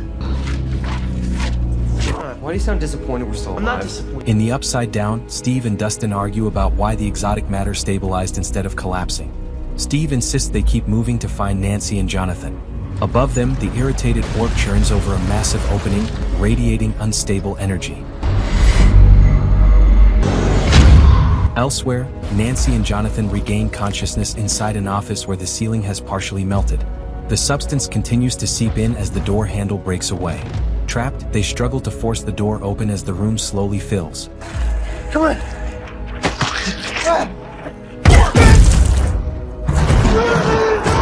Back at the station, 11 enters the DJ booth to search the void for Will's mind. No, just to put your mind at ease, I am. Downstairs, Hopper explains to Mike that the organic wall in the Upside Down may be tied directly to Holly and Max. Callie joins them, warning that 11 is struggling. Tension flares when Hopper mentions Callie's belief that defeating Vecna won't solve everything. Callie counters by accusing Hopper of lying to 11 about his intentions during the crawl. She insists that even if Vecna falls, 11 will still be hunted. When the lights flicker, they rush upstairs to find 11 frustrated and unable to locate Will. Can't reach him. He keeps slipping away. We improve your signal. Hopper suggests using their improvised sensory tank at the cabin. At Hawkins Memorial Hospital, Lucas and Robin sneak inside, triggering security. Robin is intercepted by an angry Vicky over the missing medication, while Lucas reaches Max's room and plays running up that hill. Moments later, Max's body begins to stir. How long searching out here, but too long? Uncle Eric? Out in the desert, Holly notices an imprint on the telescope's protective cap that matches the shape of the cave she and Max explored earlier. Realizing its importance, she urgently tells Max they need to return, even as Max's patience wears thin. Stay under closer! Holly! Back in the Upside Down lab, Steve and Dustin collapse near a stairwell, separated by a widening gap filled with the strange substance. Nearby, Nancy and Jonathan continue trying to escape. Nancy breaks a chair leg to force the door, but it only worsens the flooding. With no other choice, they climb onto the table and cling together, calling for help as the room fills. At the cabin, Mike and 11 prepare the bathtub for Will's search, carefully setting everything in place. In the bedroom, Hopper comforts Joyce as she struggles with guilt. I'm almost ready out here. She admits she regrets encouraging Will to use his abilities, afraid she pushed him into danger. Choice that I make is wrong. Hopper reassures her, explaining that parents are often forced to make difficult choices that may feel wrong in hindsight, but never out of harm or neglect. That looks nice. Mike brings up what Callie shared with 11. Hey. There's a lab in the Upside Down. Elle reveals that Dr. K has been rebuilding Brenner's program, experimenting on children again. Unknown to them, Callie listens from Elle's bedroom doorway as Elle confides that no matter what they do, she may always be pursued. Mike refuses to accept that outcome, insisting that he, 11, and the party can change how their story ends, starting by bringing Will home. Elsewhere, Will's unconscious mind is unwillingly pulled deeper, used as a lens into Max's situation. In Camazotz, Holly shows Max a strange arrangement of shapes in the ground, convinced something crashed in the desert that holds their next clue. That's my theory. Suddenly, the earth beneath Holly gives way, revealing a hidden passage with a ladder. Max catches her just in time, steadying her before she can fall.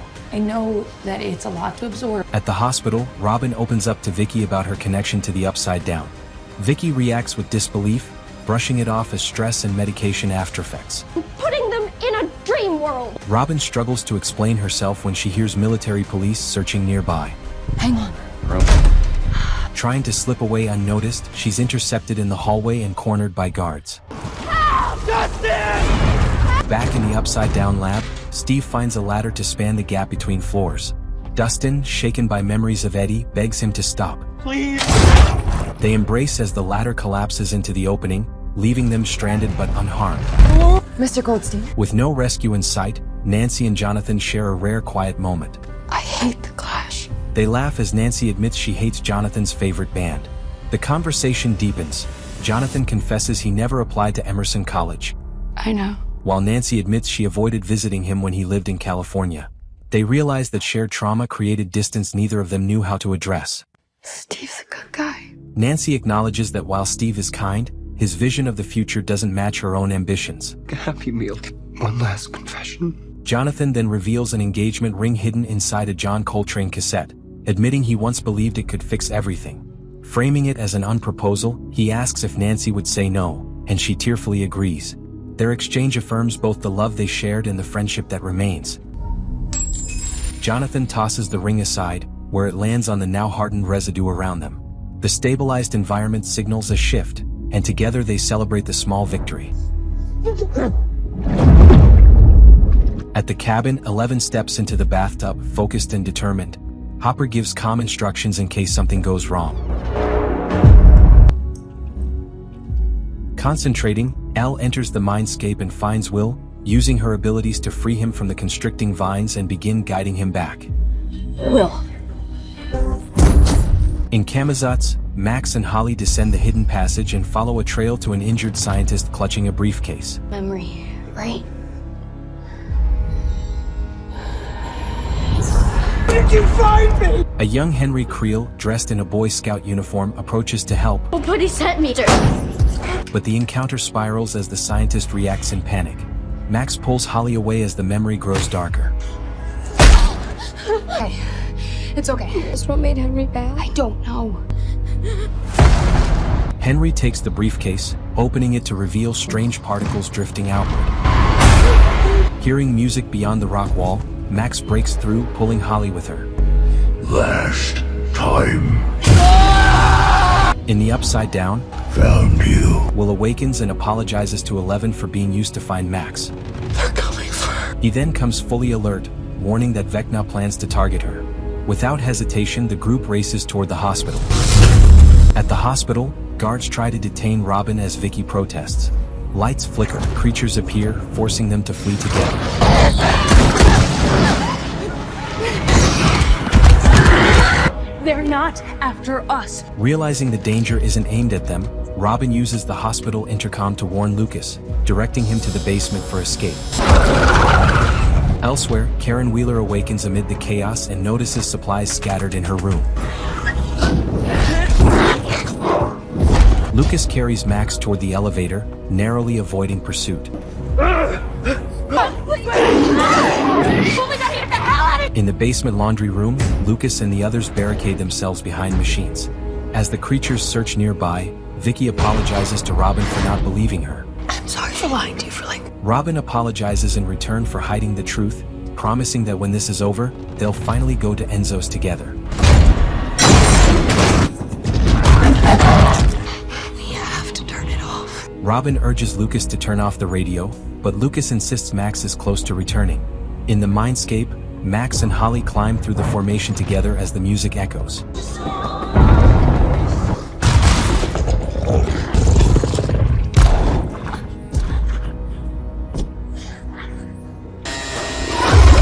The creatures are distracted by a buzzing dryer. Investigating, they're caught off guard when an oxygen tank inside ruptures, driving them away. From the debris, the group emerge shaken but safe as Karen steps forward, protecting them. In the mindscape, Max sees a portal showing her body in Lucas's arms. She tells Holly she'll need to find her own way back. Holly. That courage, not just music, creates the path. I don't even know who Kate Bush is. You don't need Kate Bush, something that gives you hope. She reminds Holly of her Holly the heroic figure, tying bravery to belief. It never works. He stood there again. I mean, you're a Wheeler. Holly insists she was afraid when it mattered most, but Max assures her that saving her, and defying Henry, proved her strength. Holly the heroic. She's you. A second portal opens, revealing Holly's body elsewhere. Promising to find her again, Max hugs Holly tightly. I'll see you on the other side. Together, they leap into their separate portals, each racing back toward the real world.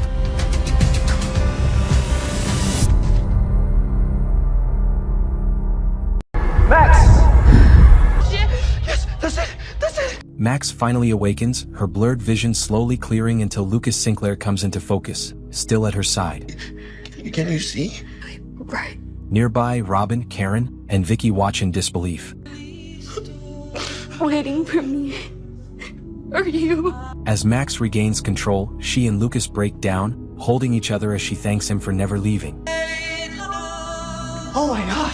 Soon after, Jim, Hopper, 11, Mike, and Callie arrive, Where am I? filling the room with relief and emotion. While everyone is grateful Max is awake, the victory feels fragile. Where's Holly? They know Vecna will not accept this setback easily, and concern quickly turns to Holly Wheeler, who may now be in even greater danger. Elsewhere, Holly awakens inside an enclosed structure, breaks free, and collapses. She coughs, expelling traces of the dark presence. Around her, friends lie unconscious, bound to tall spires, while Vecna hangs above, wrapped in vines. Frightened, Holly runs from the pain tree into Dimension X's wasteland as Vecna stirs nearby. In the Upside Down's Hawkins lab, Jonathan and Nancy remain trapped in an enclosed room until Steve breaks through a hardened wall using a fire extinguisher. Stay back. Dustin rushes in and the group reunites. Was that weird? I'm sorry.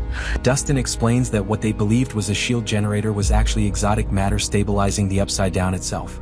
From Brenner's journal, he confirms that Holly and the other children are not trapped on the opposite side of the wall, but deeper within the dimension. Back in the wasteland, Vecna stalks Holly through the shifting environment with relentless calm. Panicking, Holly stumbles onto a hidden gateway in the ground that opens into the Upside Down. She scrambles through, only to emerge high in the air, suspended for a brief, terrifying moment before falling back down through the sky. What was that? At the same time, Nancy and the others hear Holly scream.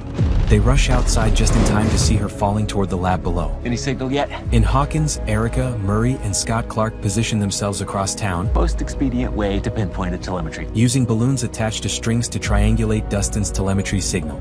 Murray argues over the radio that they should abandon the attempt, but Scott has a sudden realization and instructs them to release their balloons. You madman genius! Thank you, Voyager! The shift allows the signal to lock in, pinpointing Dustin's location.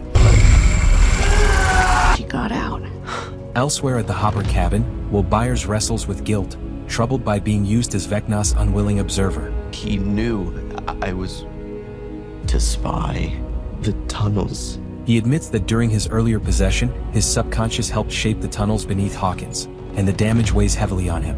Joyce holds Will, reassuring him that Holly's escape disrupted Vecna's plans and that reaching the remaining children will now be far more difficult. Back at Hawkins Memorial Hospital, military forces lock the building down after the disturbance. In the basement, Vicky brings Max a wheelchair, and Max explains she sent Holly toward the upside-down version of the Wheeler house, believing it safest. As the group debates reaching a gate, Karen grows overwhelmed. Over the radio, Lucas reports Mr. Clark has found Dustin. We got company. Preparing to leave, Karen nearly collapses, and Vicky insists she cannot continue. Mom, she's right. It's okay. And by some miracle. Mike reassures Karen, thanks her for protecting them, and promises to bring Holly home. I promise. Tearful, Karen agrees to stay behind. Thanks for the assist. Don't thank me. The group reunites with Erica, Murray, and Scott Clark at the right side up Hawkins' lab, where Scott is finally told the truth about the Upside Down. Holly's escaped from Vecna and she's on her way to Dustin, I'm losing you. Dustin manages to say they found Holly before the signal cuts out. Tension spikes. 11 disables the remaining security cameras, leaving Scott silently processing the reality around him. Alfred wouldn't have doubled that score. In the nearby field, 11 tears open the sealed metal plate covering the previous rift. And one by one, the group descends into the Upside Down. Nancy! Mike, any luck down there? He saw us. It's good to see you guys. Inside, they reunite with Dustin, Nancy, Jonathan, and Steve. Relief quickly turns to urgency as the older teens explain that they briefly saw Holly floating in the air, screaming for help, before she vanished upward into the unstable sky. Something had a Vecna. It had to be. It's clear Holly wasn't just lost, she was pulled deeper into the dimension. Elsewhere, Vecna drags an unconscious Holly back to the pain tree, securing her once more within her spire. Don't worry, be over. In the Maxi barracks, a badly injured Colonel Jack Sullivan recounts Vecna's destructive abilities to Dr. K and Lieutenant Robert Akers. Outside, Akers argues bitterly with K over their failure to contain 11 and the spreading threat. K lashes out, placing blame squarely on the military's actions before storming away. Your hands, Lieutenant, not mine. Bravo 1, you copy? Moments later, Akers receives word of a breach at Hawkins' lab. Okay. At the WSQK radio station, Joyce and Will rejoin the others. Will shares a heartfelt reunion with Max, while Lucas helps her adjust. Rockin', Robin. We're gonna get Holly back. Overwhelmed by Holly's situation, Max breaks down, but Lucas promises they won't abandon her. That's mine. You can help. I know where she is, but the real challenge is getting there. Dustin then reveals a crucial insight. Using the studio glass, he outlines his theory: the Upside Down is an unstable bridge tearing through space and time. Beyond it lies the Abyss, The true home of the Demogorgons. the true origin of the creatures and the place where Vecna is holding the children. He was lost for years, and Dustin explains that Eleven's contact with the Demogorgon in 1983 formed the bridge, and after failing to defeat Vecna in 1986, he retreated to the Abyss to weaken reality itself. Draw the worlds together. crash into Hawkins. No, not crash. It's in Hawkins collide. They become one. By using the children as vessels, Vecna plans to merge the Abyss with the real world. Me too. Now we know what we're up against. In Camazotz, Henry once again disguises himself as Mr. Watsit and gently places Holly, still unconscious, in his sister's bedroom. Max was just a monster in disguise. He gathers the other children in the living room and deceives them, claiming Max was a monster allied with the Black Thing who tricked Holly. She told her. Maybe we should just give up. When Derek Turnbow tries to reason with them and urges everyone to go home, the children turn against him. Mary suggests they should help bring Holly back to the light, Back to the light. Back to the light. a phrase the others begin repeating together, their behavior growing increasingly unsettling as Henry watches in silence. Akers inspects the spot where 11 removed the steel plate, concluding that she's growing careless. It's her. We're going in. He orders his team to move in and track her down. Hopper suggests storming the Wolfpack's base and forcing a pilot to fly toward the Abyss. It's too big. It's not gonna fit. The plan unravels when the kids note the aircraft would not fit through the rift, igniting an argument. Steve cuts through the noise. You don't need a magic bean! We got a beanstalk right here. He proposes letting the Abyss drift closer to the Upside Down, allowing 11 to enter the void through the radio tower and face Vecna directly. Wham, voila. I like it. When 11 fears the distance, He's too far away. Nancy realizes the upside-down Hawkins lab lies beneath Vecna's lair, frozen in time. Callie volunteers to join 11. Max agrees to guide them safely together, and Dustin reveals that they can plant a timed explosive device near the exotic matter to collapse the bridge once they escape. Match. In Camazotz, Holly awakens surrounded by Mary and the other children, who refuse to believe her warnings about Mr. Watsit. Save us. He's kidnapped us. Derek, tell them. Desperate, Holly asks Derek to back her up, but after being intimidated by Vecna, he sides with the group instead. When Holly turns away toward a dresser, she grabs the radio Henry gave her and strikes Mary with it before running for the exit. You're just in time. Thomas and Rebecca restrain her on the stair landing, tumbling down the stairs and falling unconscious. Preparing for the mission, 11 uses her abilities to tilt Murray's Bradley's Big Bike truck into position.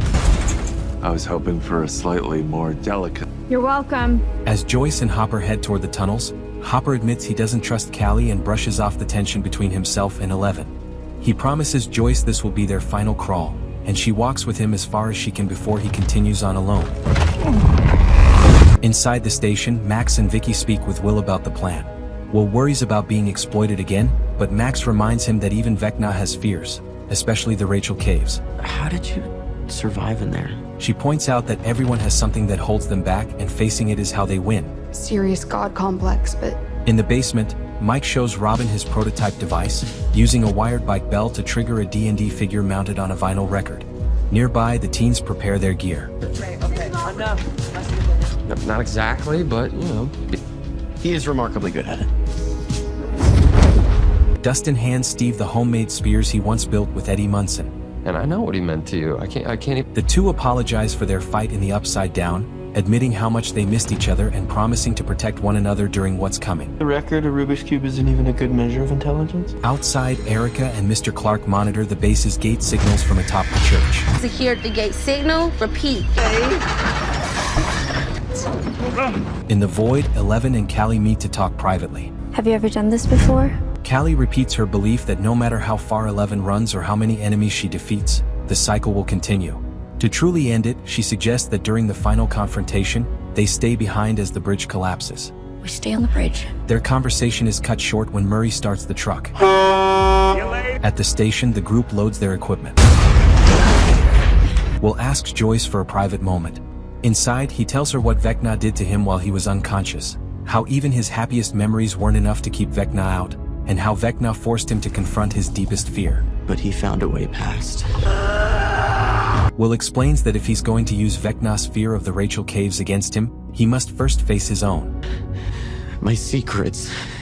You need to know. Out, so we should probably leave in 5. Before he can finish, Mike walks in and Will asks everyone to join them. Because I am different. Gathered in a circle, Will hesitates, then admits that although he shares so much with his friends, there's one thing that makes him feel different. Lost in the woods, and I don't like girls. He doesn't feel romantic attraction toward girls. Vecna's vision made him fear that being honest about who he is would drive the people he loves away. You know me, and I thought I would... We'll never... And you'll never lose me. Instead, Joyce and the group surround him with reassurance, promising he'll never be alone. Sucks, but you're gonna have to hug me. Will turns to 11 and says he needs to stand beside her when she faces Vecna. And I'm ready. That night at the Maxi, Murray speeds the truck toward the gate as Mr. Clark disables the intercept systems. And 11 o'clock.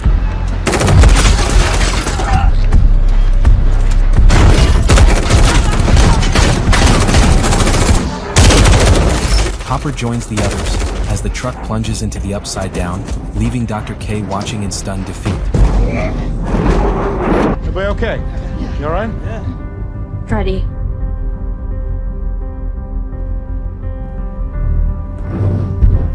Later in Camazotz, the children gather at dinner as Henry lights candles and asks hands joined. Holly sits opposite, bruised. It's time. He announces it's time.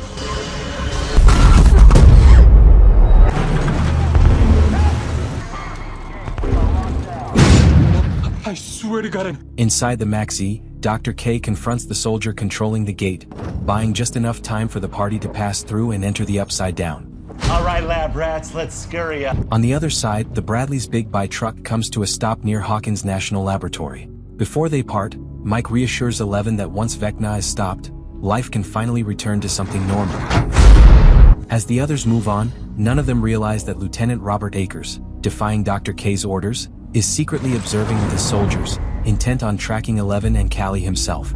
In the Creel house within Camazotz, Henry continues channeling the energy of the 12 captured children through the abyss, attempting to force the dimension into the Upside Down and collapse the boundary separating worlds.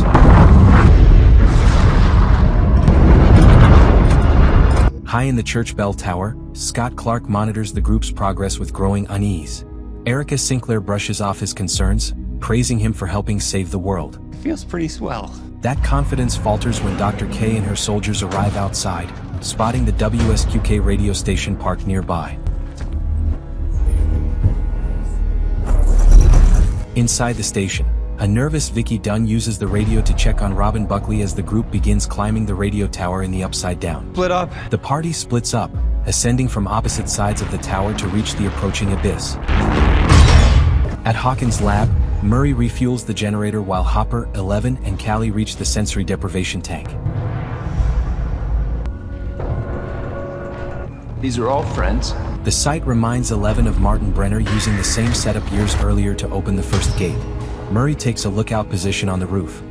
But you're right, Jim. Caution here would be wise. Hopper agrees to signal by knocking on the tank when the abyss nears so 11 and Callie can return in time. Ass knocks. Then we strike. 11 makes Hopper promise not to wake her until Vecna is defeated. Hopper, in turn, asks her to promise they'll leave Hawkins once it's over. It's from you two. That's a problem for another day.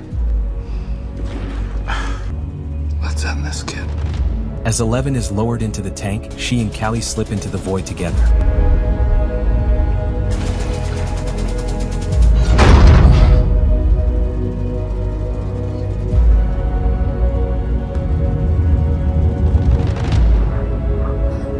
As the group climbs the radio tower, Mike and Will pause to catch their breath. Mike apologizes for not being there when Will was struggling to understand himself. Will tells him it took time to understand it on his own, and the two reaffirm their bond as best friends. Okay, what the hell is taking them so long?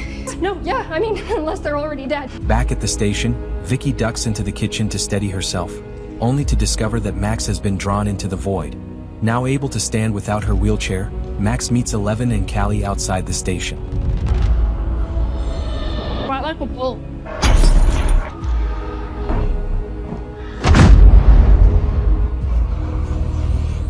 Hi. At the top of the tower, the party watches as the abyss draws closer overhead. It's pretty damn spectacular.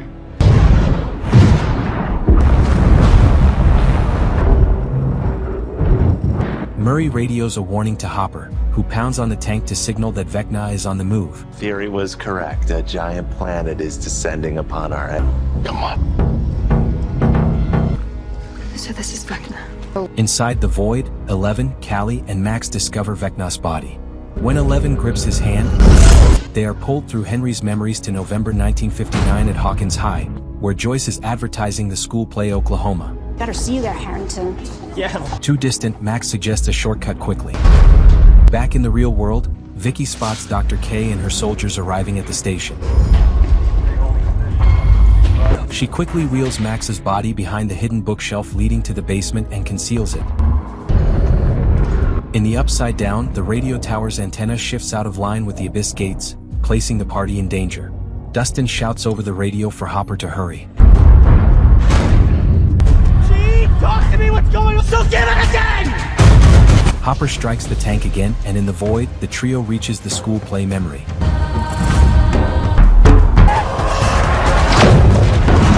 Eleven throws Henry through a window, breaking the children's trance.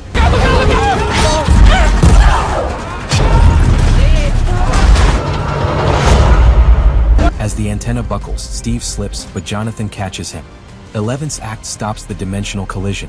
Inside the Creel house, Max reunites with Holly and exposes Henry's lies, convincing the other children that Max was never a monster. Meanwhile, Nancy and her group pass through the gate leading into the abyss. Hold it. I got you.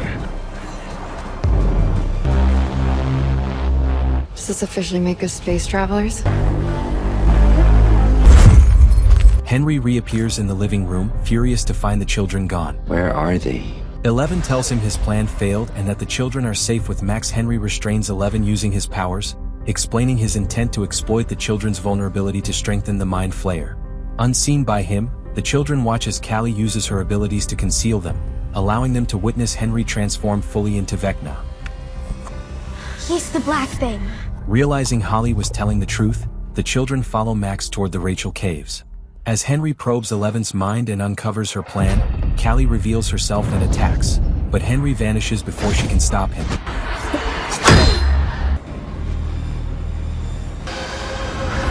In the abyss, Lucas questions why no creatures appear in the Upside Down. Dustin suggests the hive mind's rules extend here as well. If Vecna is gone, the creatures may be dormant. Thought I was a goner back there. Steve thanks Jonathan for saving him earlier, and the two acknowledge their past mistakes and agree that caring for Nancy matters more than rivalry. Yeah, I guess so. You're gonna want to check this out. Together, the group reaches the Pain Tree, where Vecna and the children's physical bodies are bound. What are we waiting for? In Kamazatz, 11 and Callie catch up with Max and the children, warning them that Henry has disappeared. He can come back. We'll come back. What's going on? Come on, talk to me. Inside Hawkins' lab, Hopper anxiously waits for 11.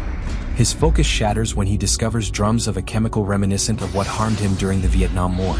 As fog fills the room, he's overwhelmed by a Vecna-induced vision of his daughter Sarah, accusing him of failing her, and of failing 11 as well. Vecna deepens the torment by forcing Hopper to relive a private moment from the void, when Callie suggested remaining behind to escape the government forever. Show yourself! I have seen you. Mocking him, Vecna insists Hopper can't save either of his children. Disoriented and panicked, Hopper fires at what he believes is Vecna, but the illusion drops, revealing he struck the sensory tank. Horrified, Hopper smashes it open to free 11. The shock ripples into Kamazatz, stirring Max, Callie, and 11 awake. What did you do? Max's awakening in the real world alerts Dr. K to Vicky's presence. K opens a concealed shelf, revealing a hidden basement where soldiers uncover evidence of the plan. What happened? In Kamazatz, Holly urgently leads the other children toward the caves, determined to get them to safety. He locked us out. Inside Hawkins' lab, 11 realizes the injuries she believed were real were only illusions shaped by Vecna. With the tank destroyed, she insists the plan must continue. Hopper confronts her hidden willingness to sacrifice herself and refuses to activate the device unless she agrees to leave. Down. because Henry's gotten to him, and he's lost. Callie misunderstands his stand, but Hopper stops her and reminds Eleven she deserves more than a life of pain. On the other side of this, fight for that day that you have a kid of your own. He urges her to choose peace and connection. Because you deserve it. The standoff ends when Murray radios that military forces are closing in. Keep going! There's a gap right here! In Kamazats, the children retreat into the caves. Holly doubles back to help Derek Turnbow, who has fallen behind as Henry draws closer. At the cave entrance, Henry's elongated arm snags Holly's ankle, but Derek pulls her free. We're safe now. Once inside, Holly reunites with Mary and Debbie Miller, relieved they made it. Why are you staring at me? I'm not. I really think you should be sharing some of that firepower. Near the pain tree in the abyss, Mike asks Nancy for protection, and she gives him a flare gun. Meanwhile, Will has a vision and realizes Vecna still lives. What is it? What's wrong? Outside the caves, a distraught Henry steps inside despite the memories triggered there. Fragments of his past involving fear and injury. What was that? Spotting him, Holly warns the children and tells them to climb through the opening that leads into the desert beyond. What's going on? He's coming! Go! Go! At the same time, Will taps into the hive mind, sensing that Henry is alive and pursuing the children while Eleven, Callie, and Max are separated from them. Just keep going. The children flee across the desert terrain. Inside Hawkins' lab, Akers and his soldiers search the upper levels as Hopper, Eleven, and Callie run for cover. A helicopter deploys a hedgehog device outside, overwhelming Eleven and Callie and forcing them to the ground. After securing 11, Hopper returns and disables several soldiers, freeing Callie, only to be struck from behind by Akers and knocked unconscious. Well, it's not very nice now, is it?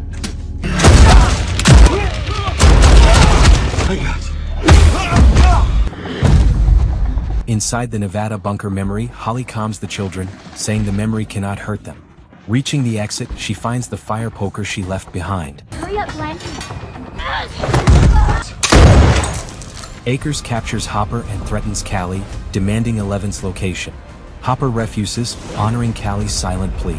Suddenly, Murray disables the helicopter with improvised explosives, scattering the soldiers.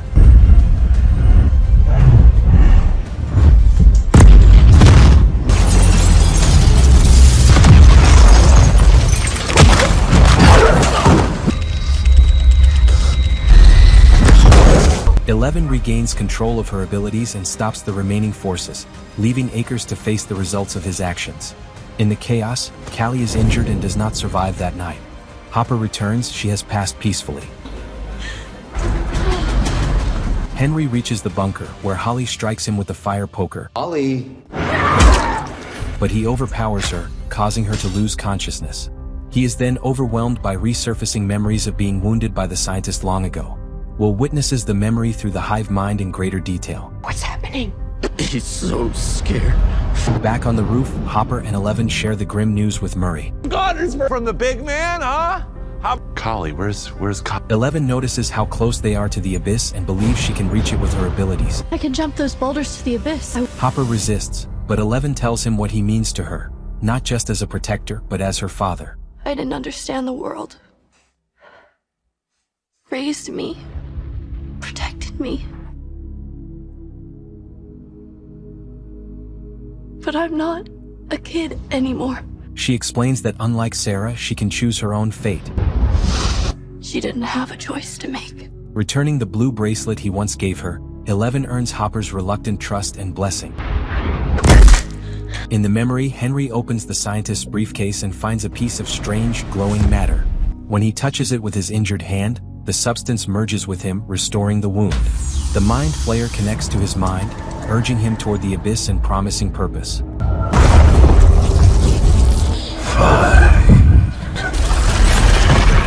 As the dying scientist begs Henry to resist, Henry's corruption takes hold.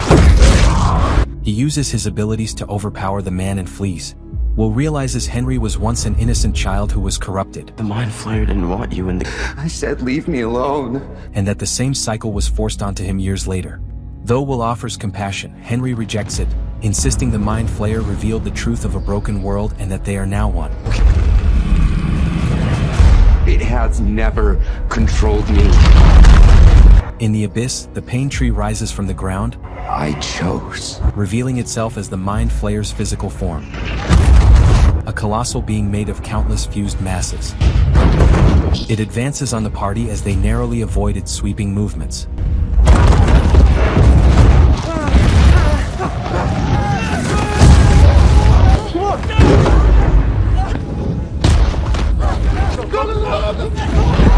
When it corners them, 11 arrives, hurling debris to slow it before tearing open an entry point and diving inside.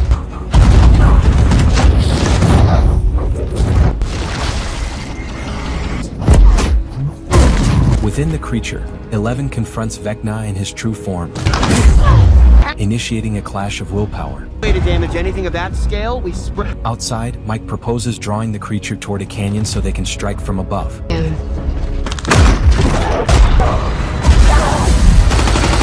Nancy volunteers as the distraction. The group scrambles to the canyon's edge as the creature follows.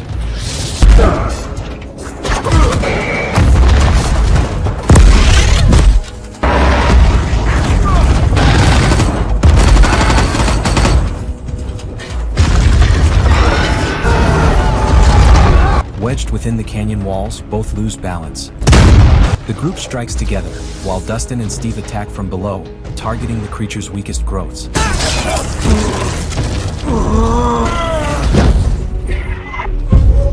Will channels the hive mind, declares fear gone, and halts Vecna, allowing 11 to restrain him as the Mind Flayer's form collapses.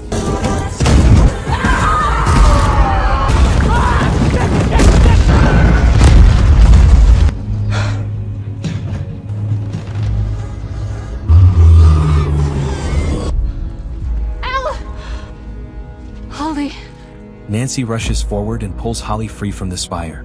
Holly coughs as the last remnants of the dark influence leave her, then breaks down as she reunites with her siblings. One by one, the party helps release the other children from their spires, gently waking them as Vecna's strength finally fades. Where am I? I got you. Joyce steps forward, gripping her axe, and tells Vecna that he chose the wrong family to threaten. With a final, decisive blow, she ends the danger that has haunted them for years, bringing closure for those they lost, including Barb Holland, Bob Newby, and Eddie Munson. I didn't run.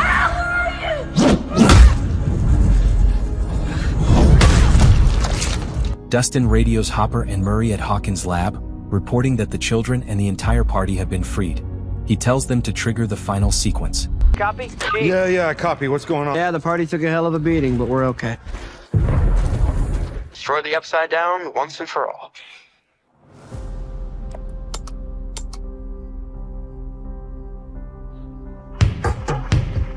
As Prince's music plays over the signal, the group heads for the gate in both the Bradley's Big Bike truck and a stolen Humvee, celebrating through tears as they prepare to leave the Upside Down.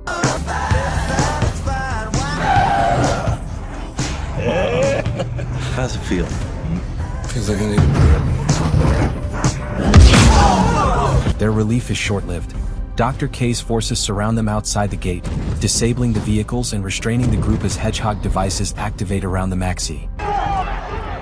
Where's the girl? Amid the confusion, the boys realize 11 is missing. To their horror, they see her standing alone at the edge of the gate. Mike rushes toward her and slips briefly into the void. I want to thank them for me.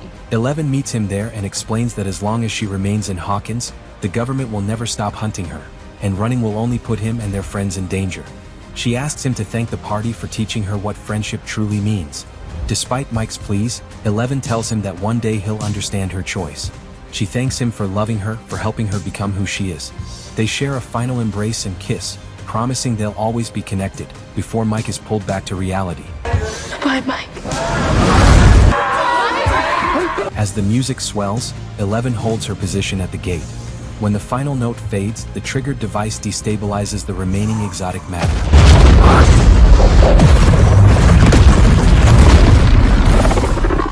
The Upside Down begins to collapse inward. Through a rush of wind and light, 11 disappears as the gate seals, reverting the space to its original form. The party is left behind, devastated by her loss.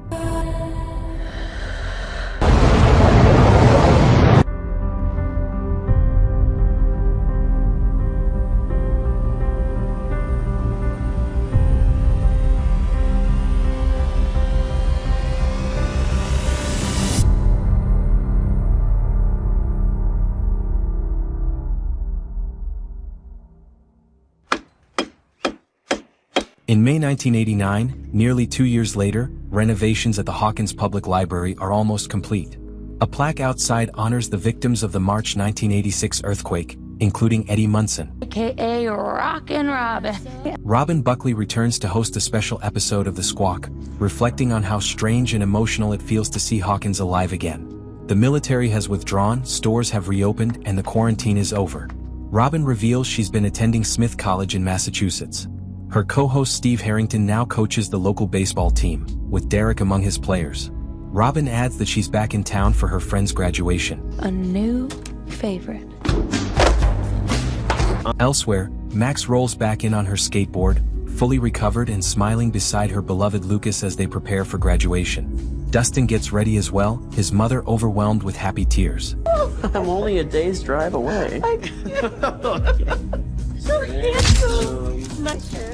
Nice. Class of '89. Will prepares with his mother and his new stepdad, Hopper, while Jonathan films the moment, quietly preserving their shared milestone.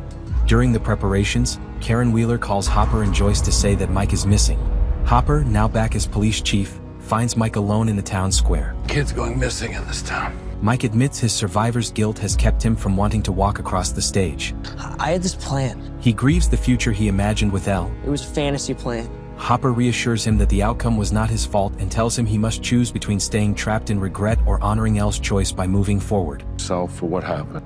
When you find a way to accept. Encouraged, Mike heads to the ceremony, where his friends and family wait in the bleachers. For the class of '89. Mom! Karen embraces him, telling him how proud she is and that she understands the struggle he faced. Proud of you. I love you, Mom. And now it's my great pleasure, Dustin Henderson. During the ceremony, Principal Jeremy Higgins announces Dustin as the class of 1989 valedictorian.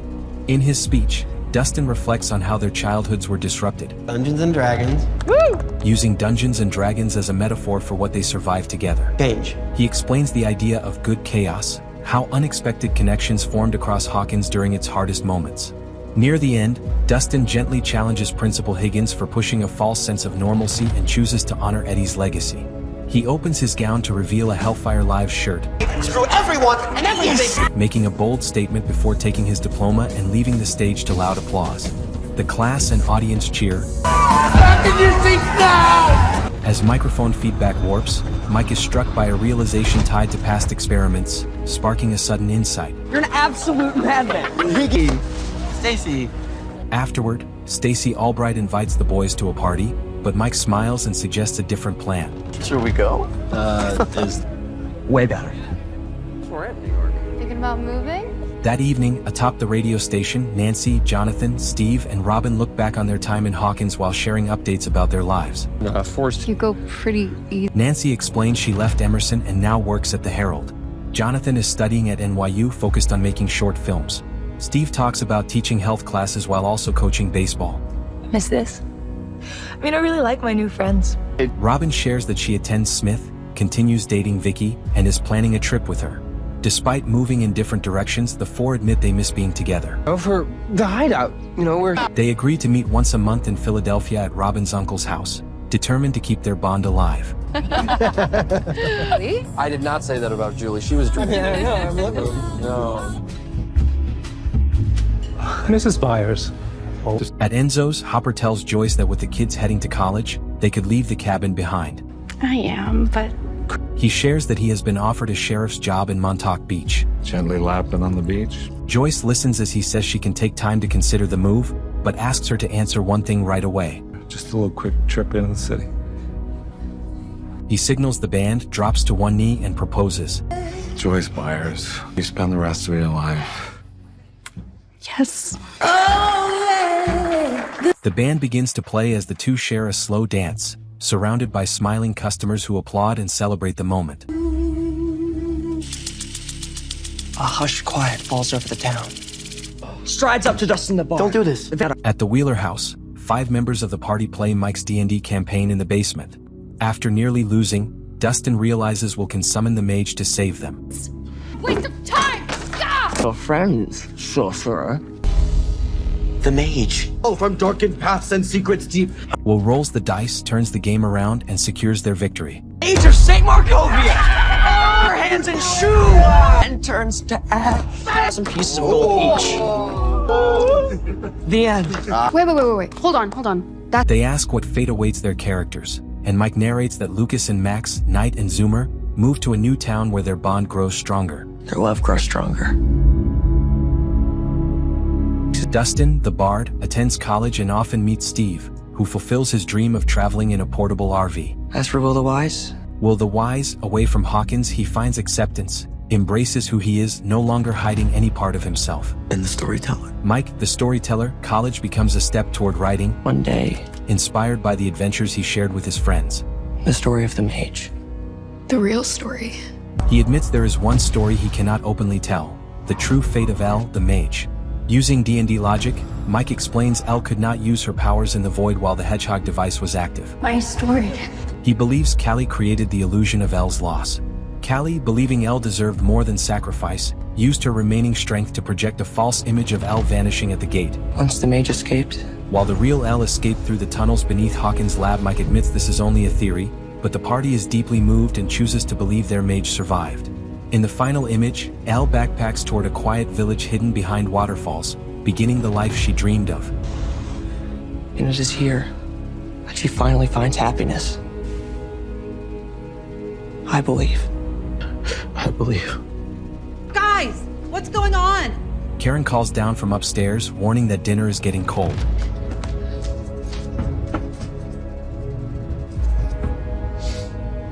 One by one, the party tearfully pack away their D&D books and head up. Mike lingers, walking last. How do we play this game? Jesus, watch out! Suddenly, Holly rushes downstairs with her friends, Mary, Debbie, Joshua Gunn, and Derek, eager to start their own game. Seeing them gathered around the table, Mike is overwhelmed with joy.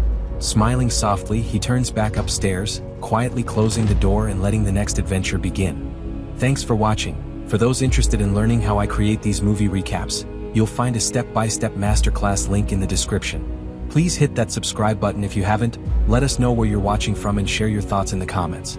We truly appreciate your support, dear friend. Feel free to click on the next video. Thank you.